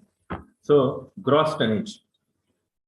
So whenever we say that when we call a ship, okay, or we see the ship, so it is classified according to its gross tonnage. Okay, so basically it is volume. Okay, volume. So whenever we say that this ship, so the size of ship will be measured through GT. So what is the formula? Total volume of tonnage deck in cubic feet plus all spaces above the deck divided by 100. So formula is not important. Although I have written, it is not important. The word important here is volume. So comprises, so this GT comprises molded volume of all enclosed spaces. So molded volume of all enclosed spaces means what? So everything which is there on the ship, that is your first is your engine. Okay, engine may one floor itself may be occupied by engine. Then the fuel being carried because it is moving in ocean, so it is having like good volume of fuel, and then whatever remaining space is there, okay, that is basically taken away by crew. Okay, crew people. So this is like they move for days together, in fact months together. So it is kind of second home to the crew there. So all kinds of facilities required by them, from like bathing to washrooms to your bedrooms. So everything is there. That has to be constructed the way we construct in our house. So same thing is there on the ship. So that is the space. Okay, that is space which together put together forms the gross tonnage. Okay, so volume word is important. Volume word when it comes to gross tonnage. Net tonnage is nothing but gross tonnage minus certain spaces. So machinery, engine room, crew, accommodation, fuel space, etc. So it is actual usable area. Okay, actual usable area. So except this gross tonnage. Okay, so if at all the cargo is to be carried on that on the ship. So we calculate in terms of net tonnage. So what would be the net tonnage of the ship? So it is actual usable area. So this word is important here. Actual usable area, net tonnage. And what is the dead weight tonnage? So it is the cargo carrying capacity of the vessel in terms of weight. Okay, so capacity in terms of cargo required to load the ship to the load line level. Okay, load line level means the threshold. Okay, the threshold beyond which it is not advisable to go. Okay, beyond which it is not advisable to load the ship.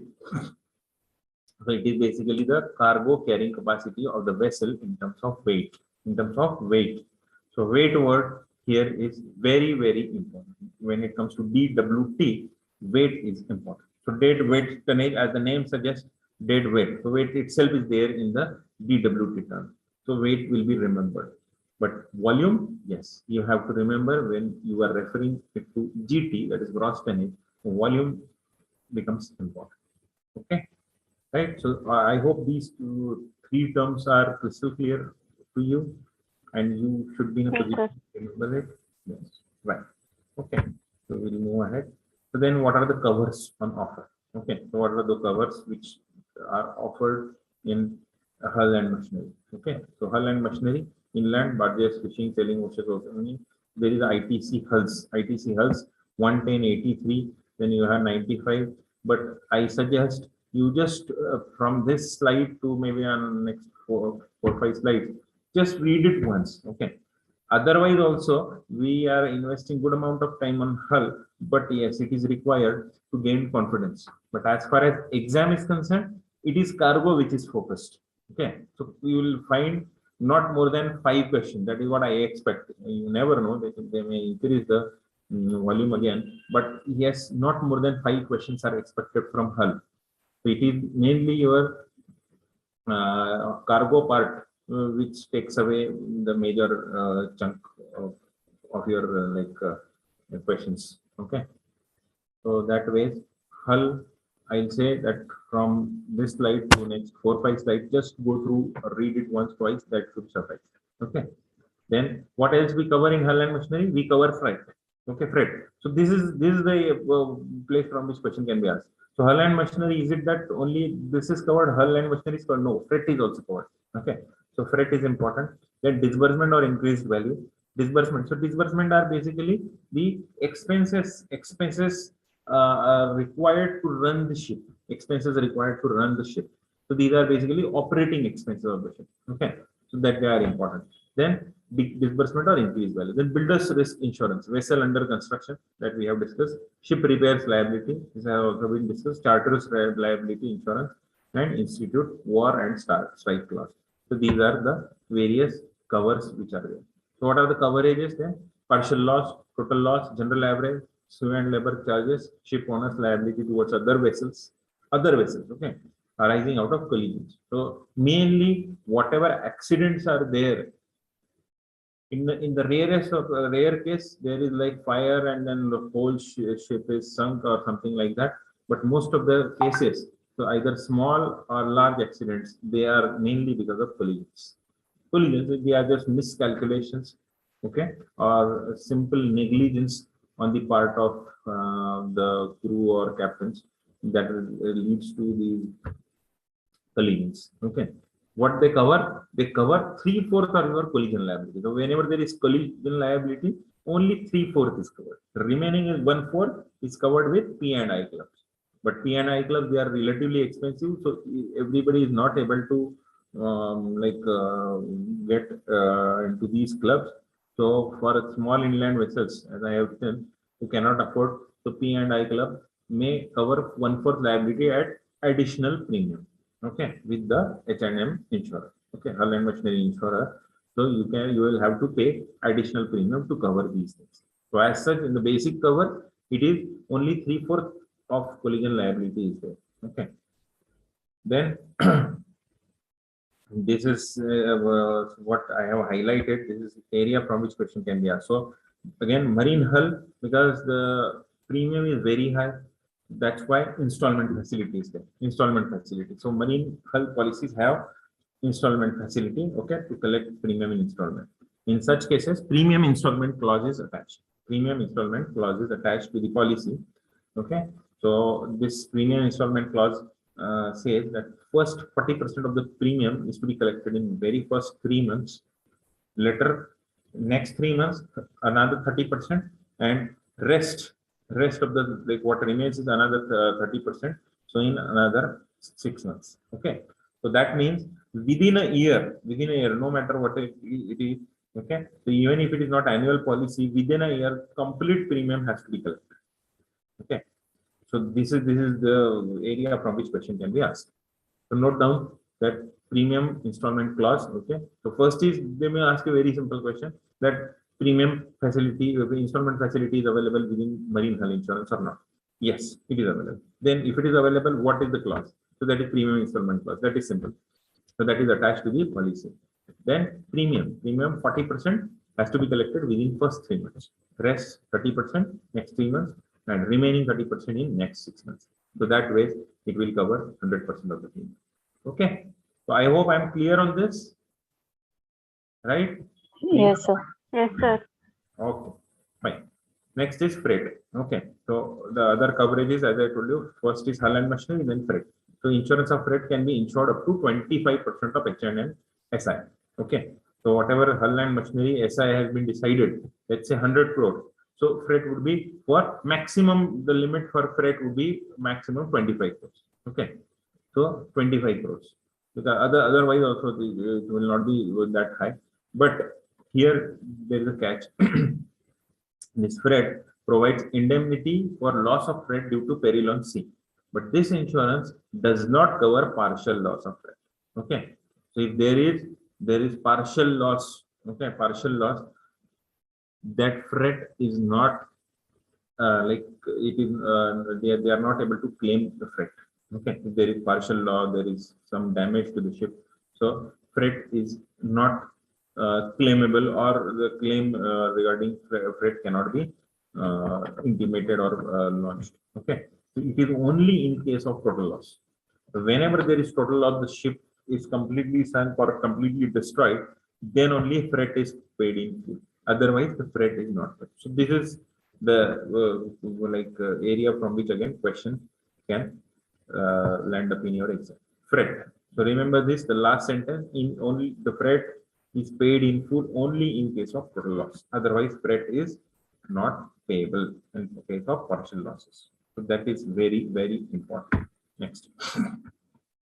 Increased value disbursement insurance. Okay, increased value disbursement insurance. So disbursement are all expenses that the agents make for the vessel in port or ship owner does when the vessel is in the ocean. Okay, so either it is anchored on the port or it is flying in the ocean or it is on the voyage.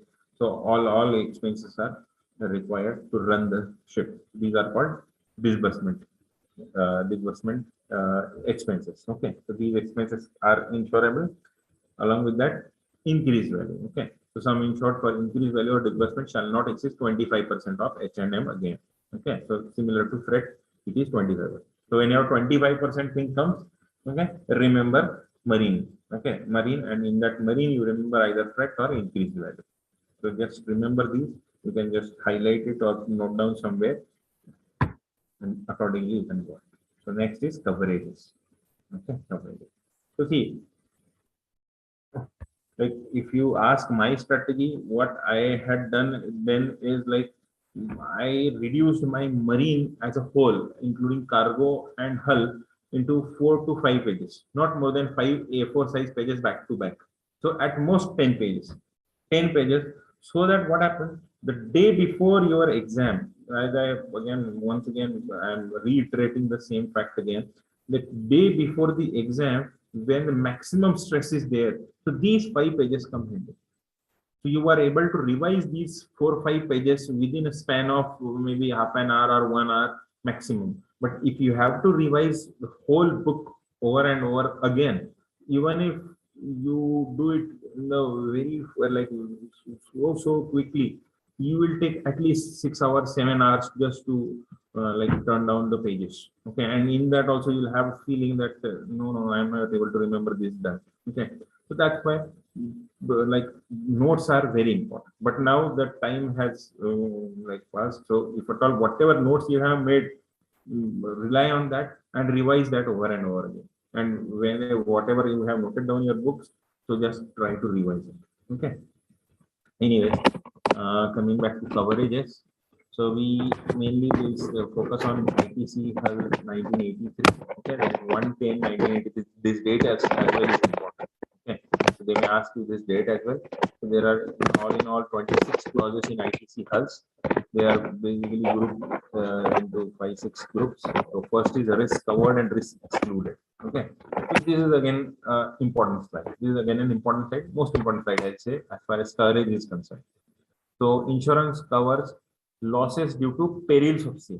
So perils of sea, rivers, fire, explosion, violent theft by persons outside the vessel. So violent theft means what?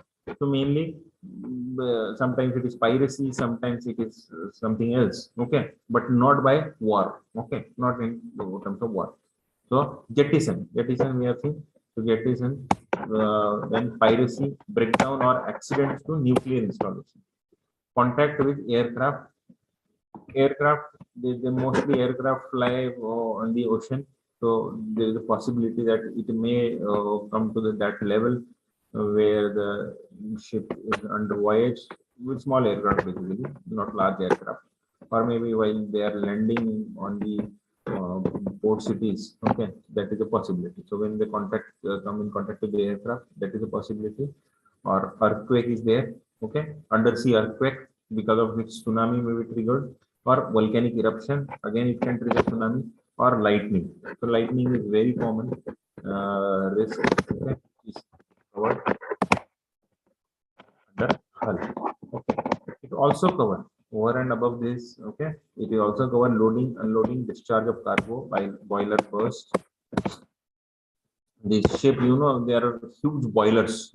Engine is having mainly boilers. Okay, boilers, and these boilers are having shaft. Okay, also these boilers on which ship is run. Okay, so if there is boiler explosion, so even that is covered. Then shaft breakage. Shafts are there in ship. So if they break, that is covered. Then latent defect in hull and machinery, whatever defect which is hidden. Okay, latent means what? It is hidden. Okay, hidden, which is not seen like explicitly, but yes, there is some defect which has led to the failure of machinery, which is very much covered. Okay, then negligence of masters. The masters, officers or crew, the negligence of repair charges, battery of master or crew. So all these are covered, but it does not cover war, strikes, malicious act. Okay, remember that question? We have solved one question wherein malicious acts were there. Okay, malicious act was the option, so that was the answer, and that was the exclusion. So malicious act is an exclusion here. Nuclear explosions are exclusion here. Okay, but accident, breakdown or accident to nuclear installation is covered, but nuclear explosion, because it is deliberate act. Okay, breakdown or accident is a uncertain thing. So uncertain thing, obviously we are covering uncertainty, but nuclear explosion is certain. Okay, so that is not covered. Then willful misconduct, losses due to rats, vermin, ordinary wear and tear, we never cover this. Okay, breakdown of machinery due to non-insured peril. Okay, so peril is not there, we don't cover. Pollution hazard, new for old or bottom treatment. So all these things are not covered. So that is very, very important. The way coverages are important, exclusions are equally important, because again that may fetch any question. Okay, exclusion. So exclusions, some are general, so you may find that they are one and the same everywhere, but there is some fine print which you have to understand. They are not watertight compartments. So there is like some fine differences which you have to understand, remember it, and accordingly apply those when the questions are asked. Then deductible clause, deductible applies to all kinds of losses covered by the policy. It does not apply to total loss or CPL. Okay, unrepaired damages. So the measure of indemnity in respect of claims of unrepaired damages shall be reasonable. Okay, depreciation in market value of the vessel at the time of this insurance termination. Underwriters are not responsible for unrepaired damages in case of total loss. So whether unrepaired damages are there during total loss, so they are not payable. Then CTL. So as the name suggests, CTL constructed total loss. So if it exceeds the insured value, then only it is payable. Okay, it is called as constructed total loss. And sue and labor charges. So charges incurred in order to avoid or minimize losses. Okay, so these are again basically charges. Charges charges to minimize losses. Okay, charges to minimize losses, sue and labor charge. We'll come to it. We'll come to it. That is very important. We'll come to it. Then group C, collision liability.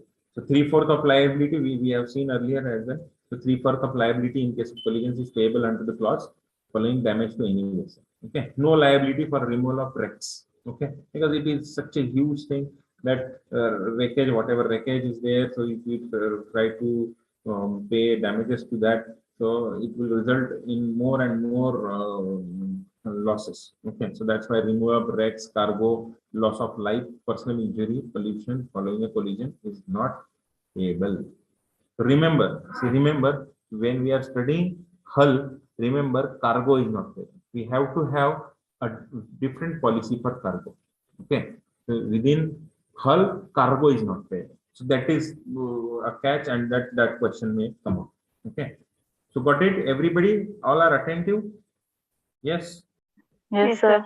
Yeah. So cargo Yes, sir. not payable. So please remember this. Okay. Then we have sister ship clause. Okay. Sister ship clause. If two vessels of the same owner collide. Okay. So whom shall we charge? Okay. In that case, this vessel will be deemed as of separate ownership. Okay. So two vessels owned by one individual.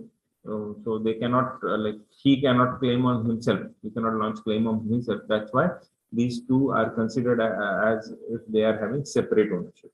Okay. So that way it goes. Then group D. There are next group deals with claims and procedures mainly, and there are group E, warranties. Warranties are important. Okay, warranties are equally important as coverages are.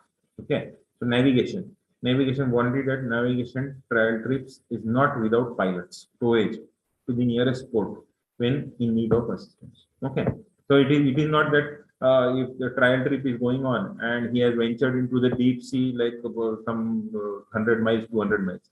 That should not be the case. Okay. In that case, again, if some particular event is there, so we will not be paying that. Okay, we will not be paying that claim because that is a warranty. That any trial trip, it should be within that vicinity of the port, nearest port, so that any assistance, if need be, if it is required, that is easily made available then. Okay, within a short span of time. So that's why this becomes an important warranty. Then breach of warranty. For example, if coastal vessel restricted to fly in the west coast cannot breach the demarcation point of Pitcairn and fly in the east coast without any prior intervention. Okay. So if it was meant for west coast, that means the trade was being carried out at west coast. So what for it has come to east coast? Okay. So that means he had maybe some wrong intention, or he wanted to save that amount, or he did not care to inform insurance companies while the vessel was being to be plied on east coast. Okay, so in that case, this becomes a breach of warranty. Because each post or each side may have different premium, and that's why this is a warranty. This is a warranty which is not to be breached. Okay. Next, last one, I think it is group F, continuation. Okay, continuation. So HMM insurance terminates at the predetermined time and date, irrespective of whether the vessel is at port, high seas, elsewhere, wherever it is. Okay. So in between, if it is getting terminated, so what about renewal? So renewal becomes difficult. Under this clause, okay, there is continuation clause. Insured has the option to continue insurance until the vessel arrives at destination. So whatever, if he knows that it is expiring on 31st December and it is going to take another 10 days, maybe like 10th January, it is going to land on port. Okay, so he should intimate insurance company like prior notice it should be given, so that that 10 days are held covered. 10 days are held covered under that continuation clause. Okay, under that continuation clause. So obviously with maybe some pro rata or extra premium, whatever way it is, that is not important, but this clause is there, it's important from exam point of view. Okay. Next is termination. So insurance terminates if there is change of classification of society, withdrawal or expiry of class. Okay, so class of ship is there, ownership of flag, because some flags, as we have discussed, that FOCs. Okay, so to save that thing, to save those taxes, some are getting registered in those FOC countries. Okay, so if there is change of flag, ownership is there change, so that in that case termination clause comes into being. However, as in general, it continues if such cases occur following a casualty due to an insured peril. Okay, so if it is, for example, if that there is some peril, because of that peril, okay, some casualty is there, and in that case, this termination clause may be kept on hold. Okay. Next, 3/4 collision liability. Okay, we have seen that So wherever a vessel comes into collision with any other vessel, policy indemnifies only 3/4 of any sum or sum paid by assured to other person as a result of being legally liable are indemnified for the following. So loss of or damage to any other vessel or property or any other vessel. Okay. So that is the way. Next, delay to or loss of use of any such vessel or property thereon. So it is because of maybe delay or loss of use. Okay. So that is covered. Then general average of salvage or salvage under contract of any other vessel or property thereon. That is covered. 3/4 of legal cost incurred by the assured or which the assured may be compelled to pay in contesting the liability or taking proceedings to limit the liability. Okay, so whatever legal cost incurred, because there are a lot of laws which govern this basically marine insurance. Okay, so many people and many agencies are involved.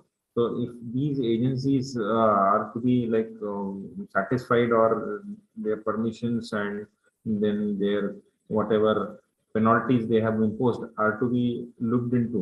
So for that we have to pay many legal costs in case of accidents. So that legal costs are taken care up to the threshold of 3/4. Okay, 3/4.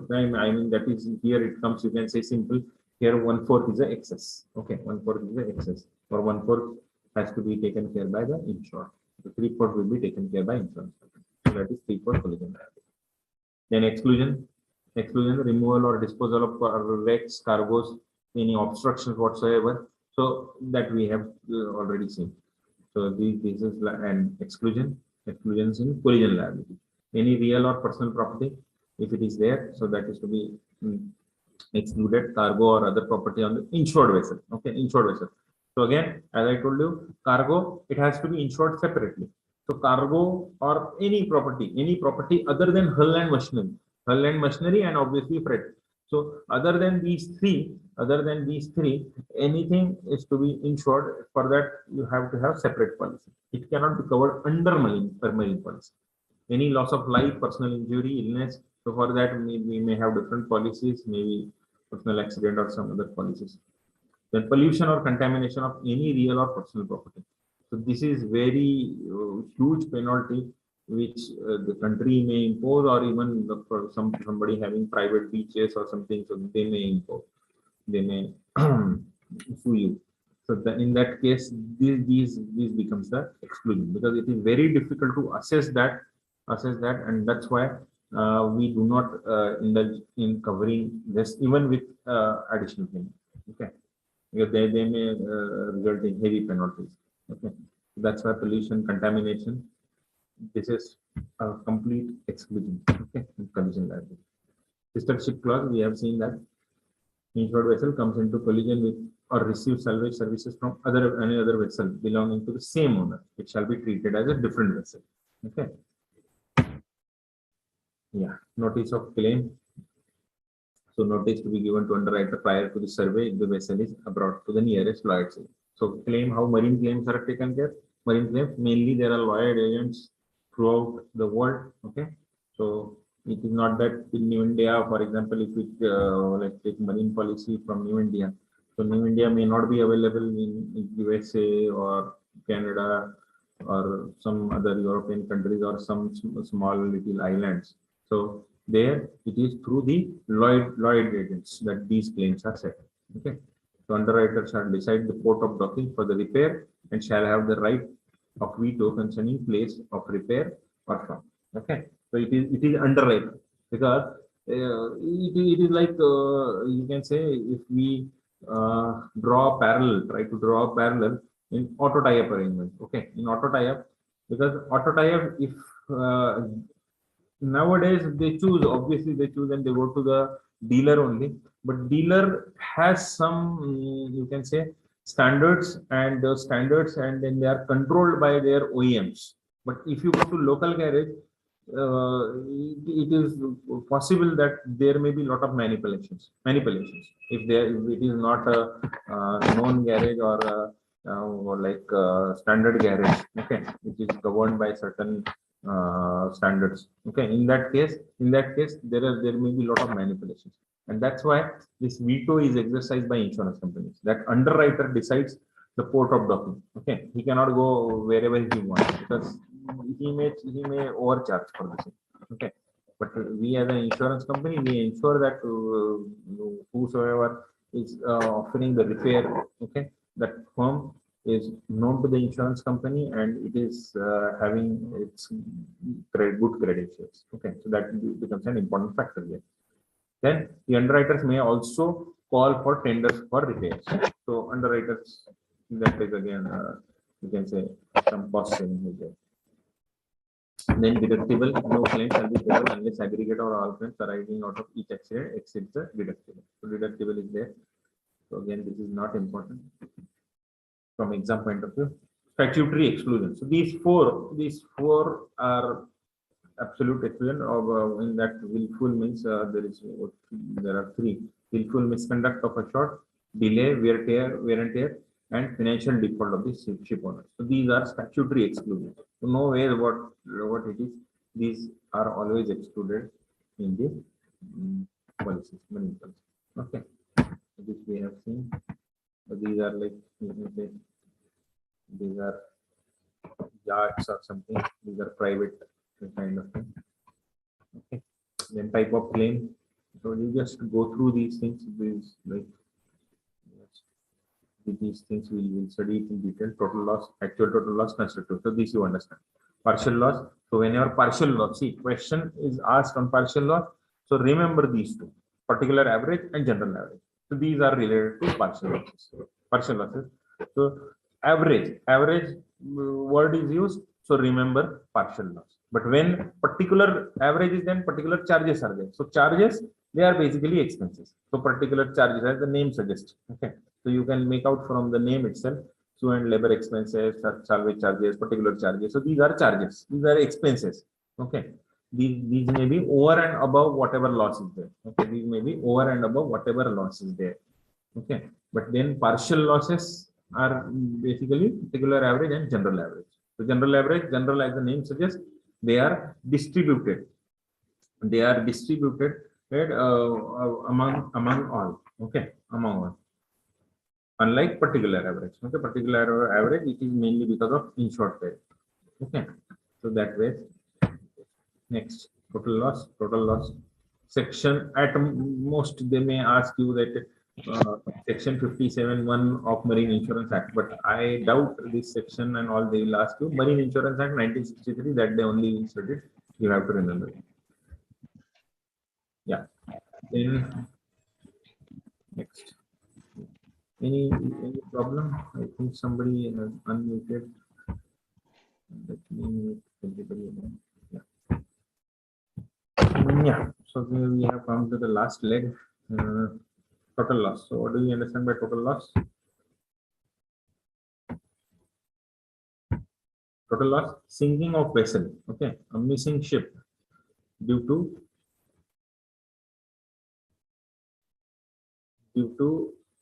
severe contact with the rock, the vessel loses its characteristic form. It is called a loss of species. So this is very important. Okay, loss of species. This word is very important in marine insurance. Loss of species means what?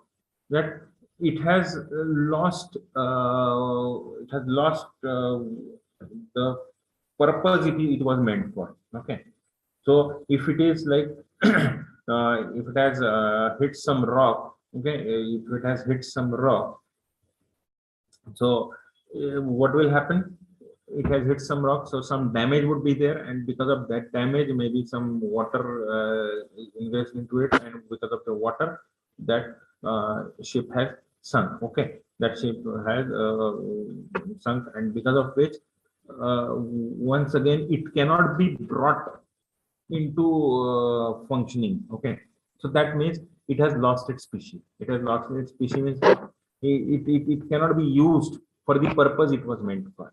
So that is loss of species basically. Okay, irretrievable deprivation results from the vessel foundering at the sea, and to salvage her may be very difficult. Okay, to salvage her whatever is very difficult. So that becomes a total.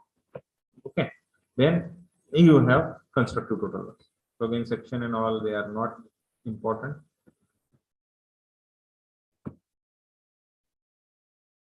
Okay. Yeah. Then where the subject matter is abandoned because of actual total loss unavoidable. Okay, that becomes a CTL. When actual total loss is unavoidable, okay, so ship is abandoned, so that becomes CTL.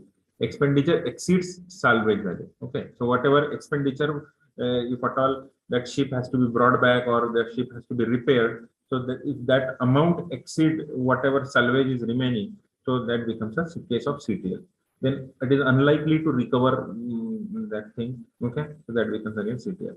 Cost of recovery exceeds value when recovered. Okay, cost of repair exceeds value of the ship when repaired. So that becomes, all these becomes a cases of CTL, that is constructive total losses.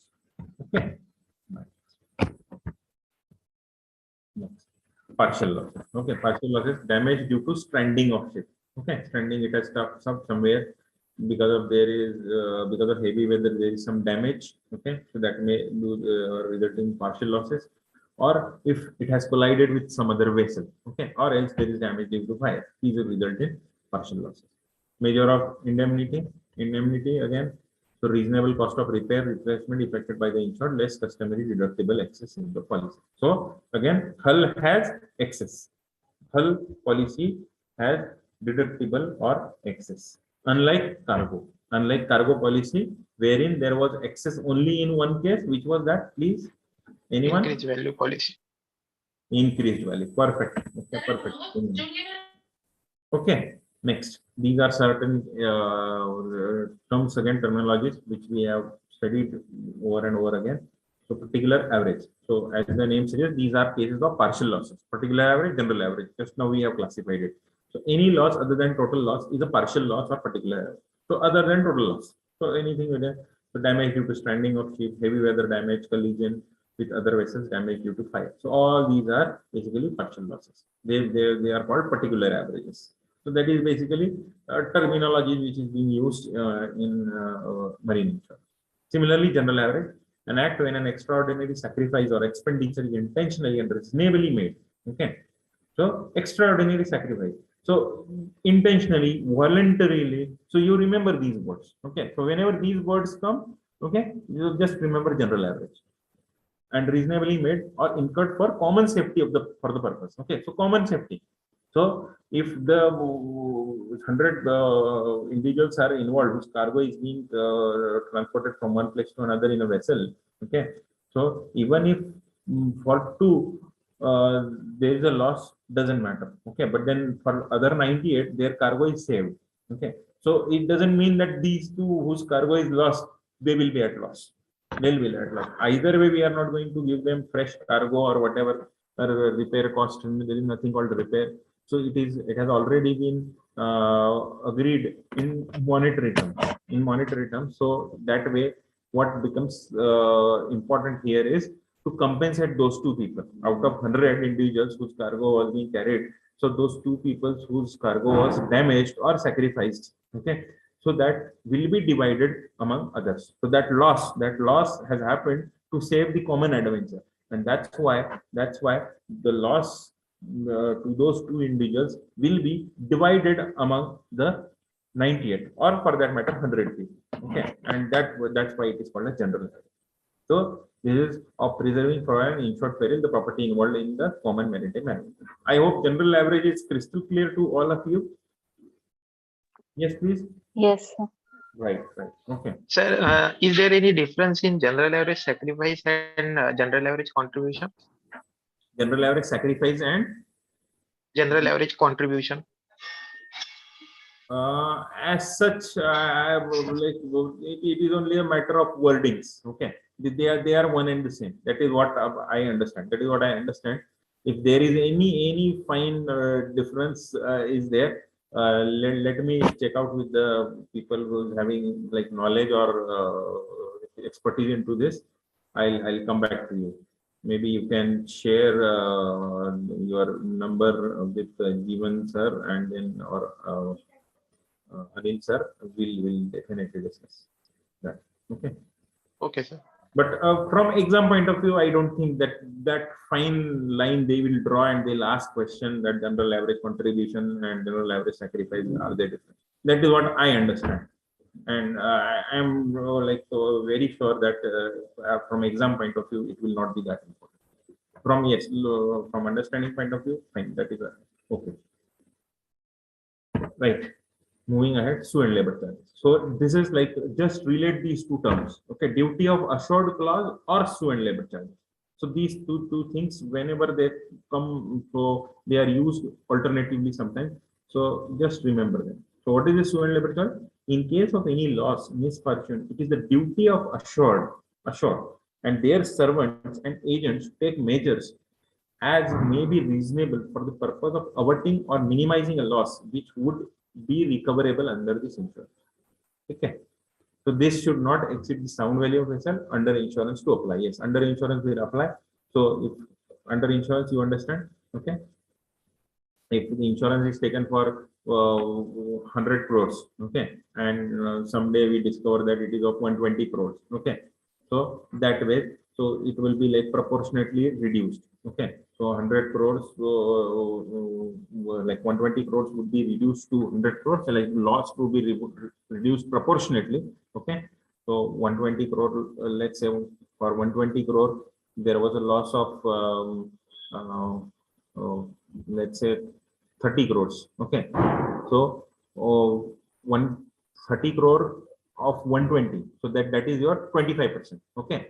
So if insured has taken it for 100 crores, so he will be paid only 75% of claim, okay, 75% of claim, okay. If the loss is, let's say 80 crores, so he will not be paid 80 crores, okay. Out of 120 crores, loss is 80 crores, 80 crores will not be paid, but the under insurance will apply, so it will be only 75 crores. I hope I am clear on this. This is very much clear on in other LOBs as well. So it is clear, or should I explain it once again? Yes, I didn't get any response. Yeah. So under insurance, you got it. No problem with that, no? Yes, sir. Yeah. So that is basically percentage. So whatever amount which you wanted to insure and whatever loss has occurred, if there is any discrepancy in that, okay, so proportionately that claim would be reduced to that ratio, which was under insurance, okay. Yeah. So this sue and labor charges is clear. Then sue and labor expenses incurred by assured, their servants, assignees, or agents for preventing minimizing losses. Then salvage charges. So we have discussed this term again. This term, you remember this term, no cure, no pay. I use that term. Okay. So expenses recoverable under maritime law by salver independently of the contract to save life or property at sea, mainly on no cure, no pay basis. So no cure, no pay means what? So if there is cure, that is he is able to recover XYZ cargo, or he is able to save that ship, okay, then only salvage charges will be paid to him. If his efforts go in vain, okay, so he will not be paid. Whatever effort, because he has agreed upon that whatever effort I will be putting it, so I will be paid accordingly. So it is kind of, you can say, it is kind of incentive to successfully recover that cargo, okay. So that becomes a salvage charge, okay. So no cure, no pay means what? If the cargo is saved, then only salvage charges are paid. If the cargo is not saved, no salvage charges, okay. That is clear. So then collision liability, ship owner's legal liability for damage caused to another vessel. So these we have already taken. Claim documents, yeah. So these you just go through these. So sometimes they ask you, okay. So what is the certified copy of Tandil's note of protest? So just remember these terms, okay. Even if you, I admit that if you ask me everything, because I have never dealt these claims, marine claims, so I may not be able to give you more clarity on this. But yes, you should remember these terminologies which can be directly asked in your exams. Okay, just go through this list of claim documents and remember, if any question is asked related to it, you should be in a position to answer. Okay, so that is all. These are just certain warranties, etc. So that's all from my side. I think we have come a long way in understanding marine insurance, and yes, marine insurance, as far as like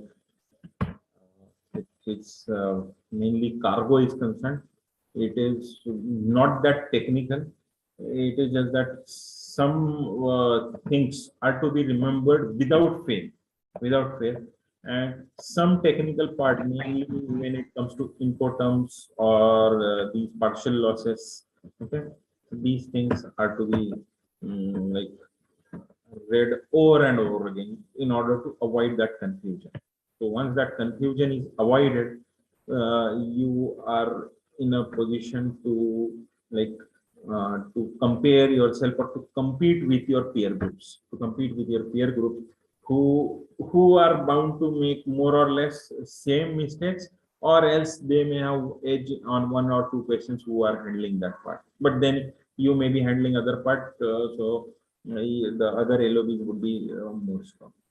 But yes, the silly mistakes which others can do, others can avoid, and you are doing it, that will land you in trouble. So Sir, last slide, abandonment. Please explain, sir, once again. okay, sir. Okay. Let me come to it. Abandonment.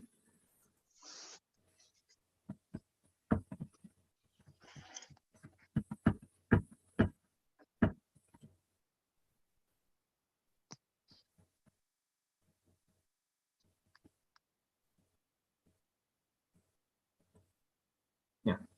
So yeah, abandonment. So abandonment is what? If the assured wants to claim constructive total loss. Okay. So giving notice of abandonment is a must to make it clear to the underwriter that their intention to claim a CTL and to abandon the property. Then, okay.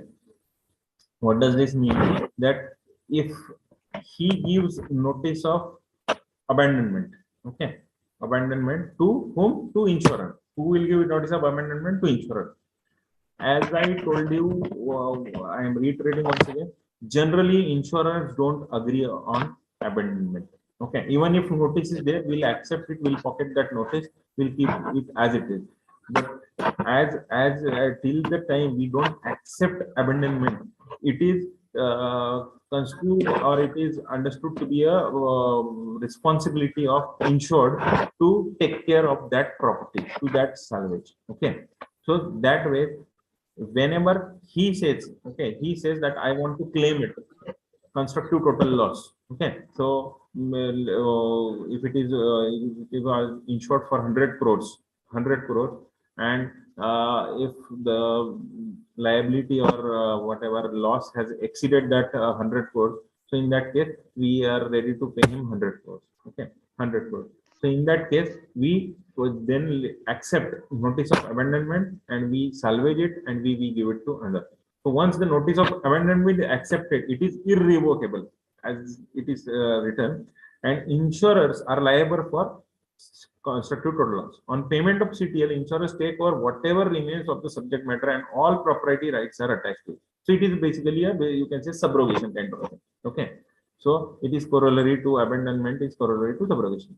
Okay, so insurers customary practices declining the notice of abandonment. Okay, then insured will issue writ or court order against the insurer to recover his loss. In practice, therefore, when declining notice of abandonment, insurer agrees to place the assured in the same position as if a writ has been issued on that day, so that the assured is spared the necessity of having to adopt this procedure in order to legalize the abandonment.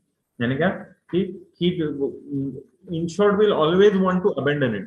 Insured will always want to abandon it because there are n number of other legalities, liabilities involved. Okay, so if example, if there is ship which is carrying crude oil, okay, if there is a damage to that ship, So there is a possibility that there is a leakage from that ship, and if there is a leakage from that ship, that will lead to contamination, pollution.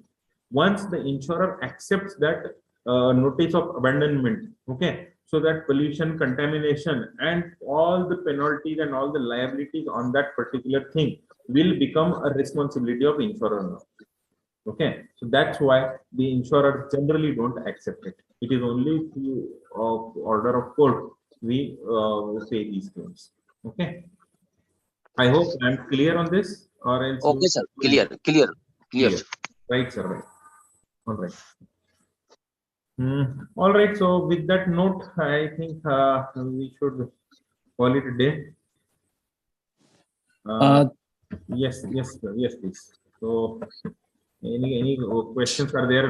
Let's see. Let us limit those questions. There may be n number of questions. Let us limit those questions to exam focus. Yeah, please. Yes, please. Go ahead. Anybody wants to ask any queries, they can ask. Ashish sir is there. Myself, Anil Jadhav. Yeah, Anil sir is there, so he will be in a position to support me. Yes, Yeah. sir. Yeah. Any questions so far? Sir, you mentioned that actual total loss and constructive total loss. Hello? Audible. Come again. Sir, please explain that slide of actual total loss and constructive total. Giving a notice of abandonment. Okay. Actual total loss and constructive total loss. We'll come to that.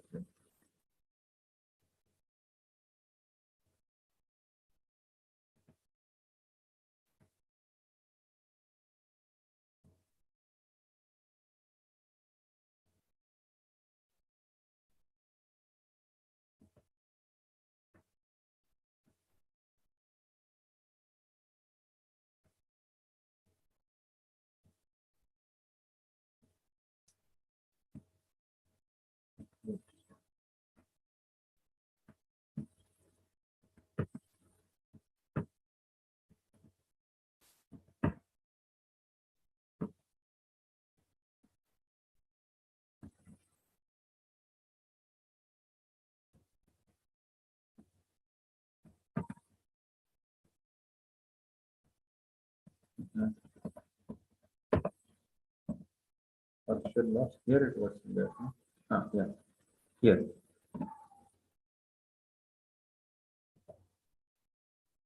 So actual total loss. Okay.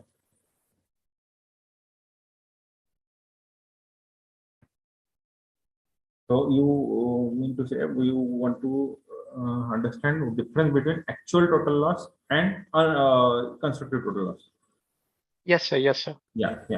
So actual total loss means what? When your sum assured, okay, sum assured, when we say 100 crores, so 100 crores is exhausted, okay, 100 crores is the sum assured, and your actual the loss, okay, the loss is, let's say, 100 crores, okay. So if your loss is 100 crores and your sum assured is saying 100 crores, okay, so it would be the exact thing, okay, exact thing which would be payable, to you, and that would be maybe paid to you. But when your constructive total loss comes in picture, okay, constructive total loss comes in picture, so your value of repair is much more than your SI, okay, much more than your SI. In that case we call it CTL. So example, in your motor insurance, so total loss, when we say total loss, so example, if there is a theft, okay, if the vehicle is missing, okay, that is the case of total loss, okay, that is the case of total loss. But what is CTL there? When your repair cost exceeds 75% of IDV, okay. So that is, I mean, your vehicle is very much there. Your vehicle is there. It is lying in garage, but your IDV for that vehicle is let's say 5 lakh rupees, and your vehicle repair cost is let's say it is less than 5 lakh rupees, let's say 4 lakh 10,000 rupees, but 4 lakh 10,000 is exceeding that 75%. So that means what happens, that you will be paid your IDV, you will be paid your IDV in total. So that becomes your constructive total loss. I think I will request Anil sir to throw a light on this if he is comfortable.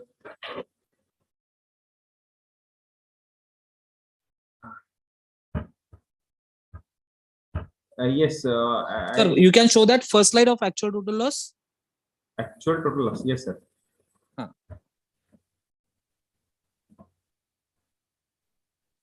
Yeah, sir, this is actual total loss. I'll give one example. The vessel is carrying a motor car, okay, and if during the that vessel sinks, along with the vessel, that motor car also gets sinked into the sea. Okay, so even if we recover that, it won't be having the same position, right? So that will be called as a total loss. We cannot recover that. Whereas constructive total loss, suppose constructive total loss will be we carry cement bags. Okay, we carry cement bags, and because of water, they becomes the cake. So it's a though the actual subject matter is there, but it cannot be recovered to its original position. So that's a constructive total loss. Okay. Yeah. Yes, sir. I think that Yeah, is the okay. perfect answer sir has given. I was not able to give you with example, but sir has given a perfect example. I think this is very much crystal clear in that. Yes, sir. Yes, sir. Thank you, sir. Right. Thank you, Anil sir. Thank you so much. Ashish sir, thank you very much. I would like to thank you on behalf of Bharatiya Bima Karmachari Sena and Mumbai Insurance for such a wonderful session. I was attending your lectures, so I have also come to know some of the things which I was not aware. And as sir has rightly pointed out, the questions which will come on hull part will be either 5 to 6 questions. Okay, so you can decide whether to concentrate on hull more or concentrate more on the cargo part. And I think while going through the lecture, what I have seen, sir has rightly concentrated on those topics like what is liner, what is tramp, what is DWT, what is gross tonnage, then what would be the value for the hull and machinery, what would be the value for the freight. These are some typical questions which have been asked in the past. So sir has rightly taken those, sir has given a stress on those parts which are likely to come in your examination. Okay, so I would like to thank sir for this wonderful session. And sir, one more thing, as you have been also monitoring this 13.2 exam. How many of you are just can you answer in the message box? How many are you are appearing for the first time? Am I audible to everyone? Yeah, sir. How many of you Yes, are sir. appearing for the first time? I am first, sir. Those who are appearing for Second time, sir. second time. So the people, those who are appearing for the first time, they should know that whenever you are writing the exam, this examination, 13.2 or practical exam, that is fire, marine or miscellaneous paper, what you need to concentrate is on the III books. Am I right? You need to concentrate on your III books only. See, in United India, in National, in Oriental, or in New India also, the different practices are followed for different departments. Am I right? Sir. So while answering the question, you should write the answer which is available there in the III book. So you don't have, you see the whatever practical you are doing in your offices now, considering that you don't answer. While answering, you just think what is there written in their textbook. So those questions only you answer in the same way. What is written in the textbook. Don't think. In this regard, I had a doubt, sir. Yeah, tell me. Actually, in PPT, concealed damage clause, the time limit is mentioned as 30 days, but in reply book, it is mentioned as 45 days. Which one is the correct one, sir? Which this PPT? So we'll confirm and we'll get back to you. We'll confirm and we'll get back to you. Sir. Normally, what happens? I wanted to know just whether it is changed or what. So I just wanted to know. No, we'll get back to you on this. We'll get back to you on this. Okay. But Thank you you, sir. concentrate on III books only. And for Okay, marine, thank you, sir. sir has taken a wonderful lecture because I was attending this lecture throughout the beginning. So whatever points, whatever the questions the examiner asked normally in the exam, he has covered almost all the questions. So now you need to brush up, means you just go through the marine book. The questions will come from there only. Right, sir. Okay. And sir, Okay, hello. sir. Hello. Hello. Yes, sir. Ashish, regarding this general average contribution and general average sacrifice, the sacrifice is there that person who has raised this query, or he is not there? Somebody asked the question. Somebody had asked a question. What is the difference between general average sacrifice and general average contribution? Okay, no doubt. We have told him to ask in the group, no? So Yes, I am here. they will Yes, ask sir. us. Achha. So basically, can you tell me what is general average sacrifice? So in a cargo, see, there is a voyage from X place to Y place. During that voyage, there is some operation of sea peril. Okay, so for during that operation of sea peril, we just throw some cargo from the vessel so that it lightens the weight, right? So it is the sacrifice of that particular individual cargo owner. Am I right? Right, Yes, sir. sir. So it is the sacrifice made by that particular cargo owner. Okay, now, so what would be the total value of that cargo? Say 100 rupees. For example, I am taking you. Right? Okay. The value of the cargo which was thrown from the ship was say 100 rupees. Am I right? Right. So now that 100 Yes, rupees sir. will be 100 rupees will be contributed among all the cargo owners, including Yes, sir. including the cargo owner whose cargo was thrown into the ship, right? So now just for take example, 100 rupees is the value of the cargo. There were only 10 cargo owners. Right. There were only 10 cargo owners. In that 100 rupees will be shared among all the 10 cargo owners. That will be the general average contribution.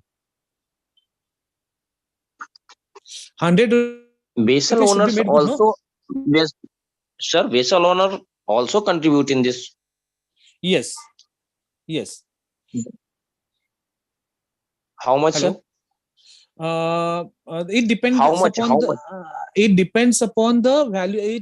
General normally what happens na कि there are general average adjusters. Okay, जी. वही calculate करके देते हैं हम लोगों को कि हर एक का value कितना आएगा general average contribution. Okay, sir. Okay. Okay. Okay, sir. Okay. Ashish sir, thank you once again. So, do you have any other queries? Hello. No, sir. No, sir. No, then we can call for a day. No, sir. Okay then. Yeah, thank Ashish sir. Yes, sir. Okay, then we'll end the meeting because I think तुम्हालाच end करावं लागेल कारण की तुम्ही host आहात. Okay. I'll do that, sir. I'll do that. Okay. I'll end. Okay. We once again thank you, Ashish sir. Yeah. Thanks, sir. Thank you very much, sir. Thank you all the participants for Thank you, sir. listening Thank to me, patiently, and thank you BVKS for giving this wonderful opportunity to all of us, so that we are able to share our knowledge, and thereby we'll ensure that we do best in our exams and we come out with successful governance. Yes, sir. Yes, and thank you very much for your time, sir, because the time is valuable, and this is the very crucial time which you have spared to for these students. Yes, sir. Somebody was asking? Hello. No. I just want to thank you, Ashish sir, because the lecture was very much exam oriented. Yes. Thank you, sir. Thank you so much. And even if after some time, if you have any queries, you can always post in the group so that our all the faculty members, Ashish sir, Kaustubh sir, Satish sir, if possible, even I'm also there. So we can clarify all your doubts, all the departmental, fire, marine, miscellaneous, motor. So you can post any query regarding our departmental questions. Okay. Okay, sir. Thank you. Yeah, thank you so much. Ashish sir, तुम्ही end करा meeting. Thank you, sir. Right, sir. Okay, yeah. Thank you. So much. Good night. Bye. Good night. Thank you, sir.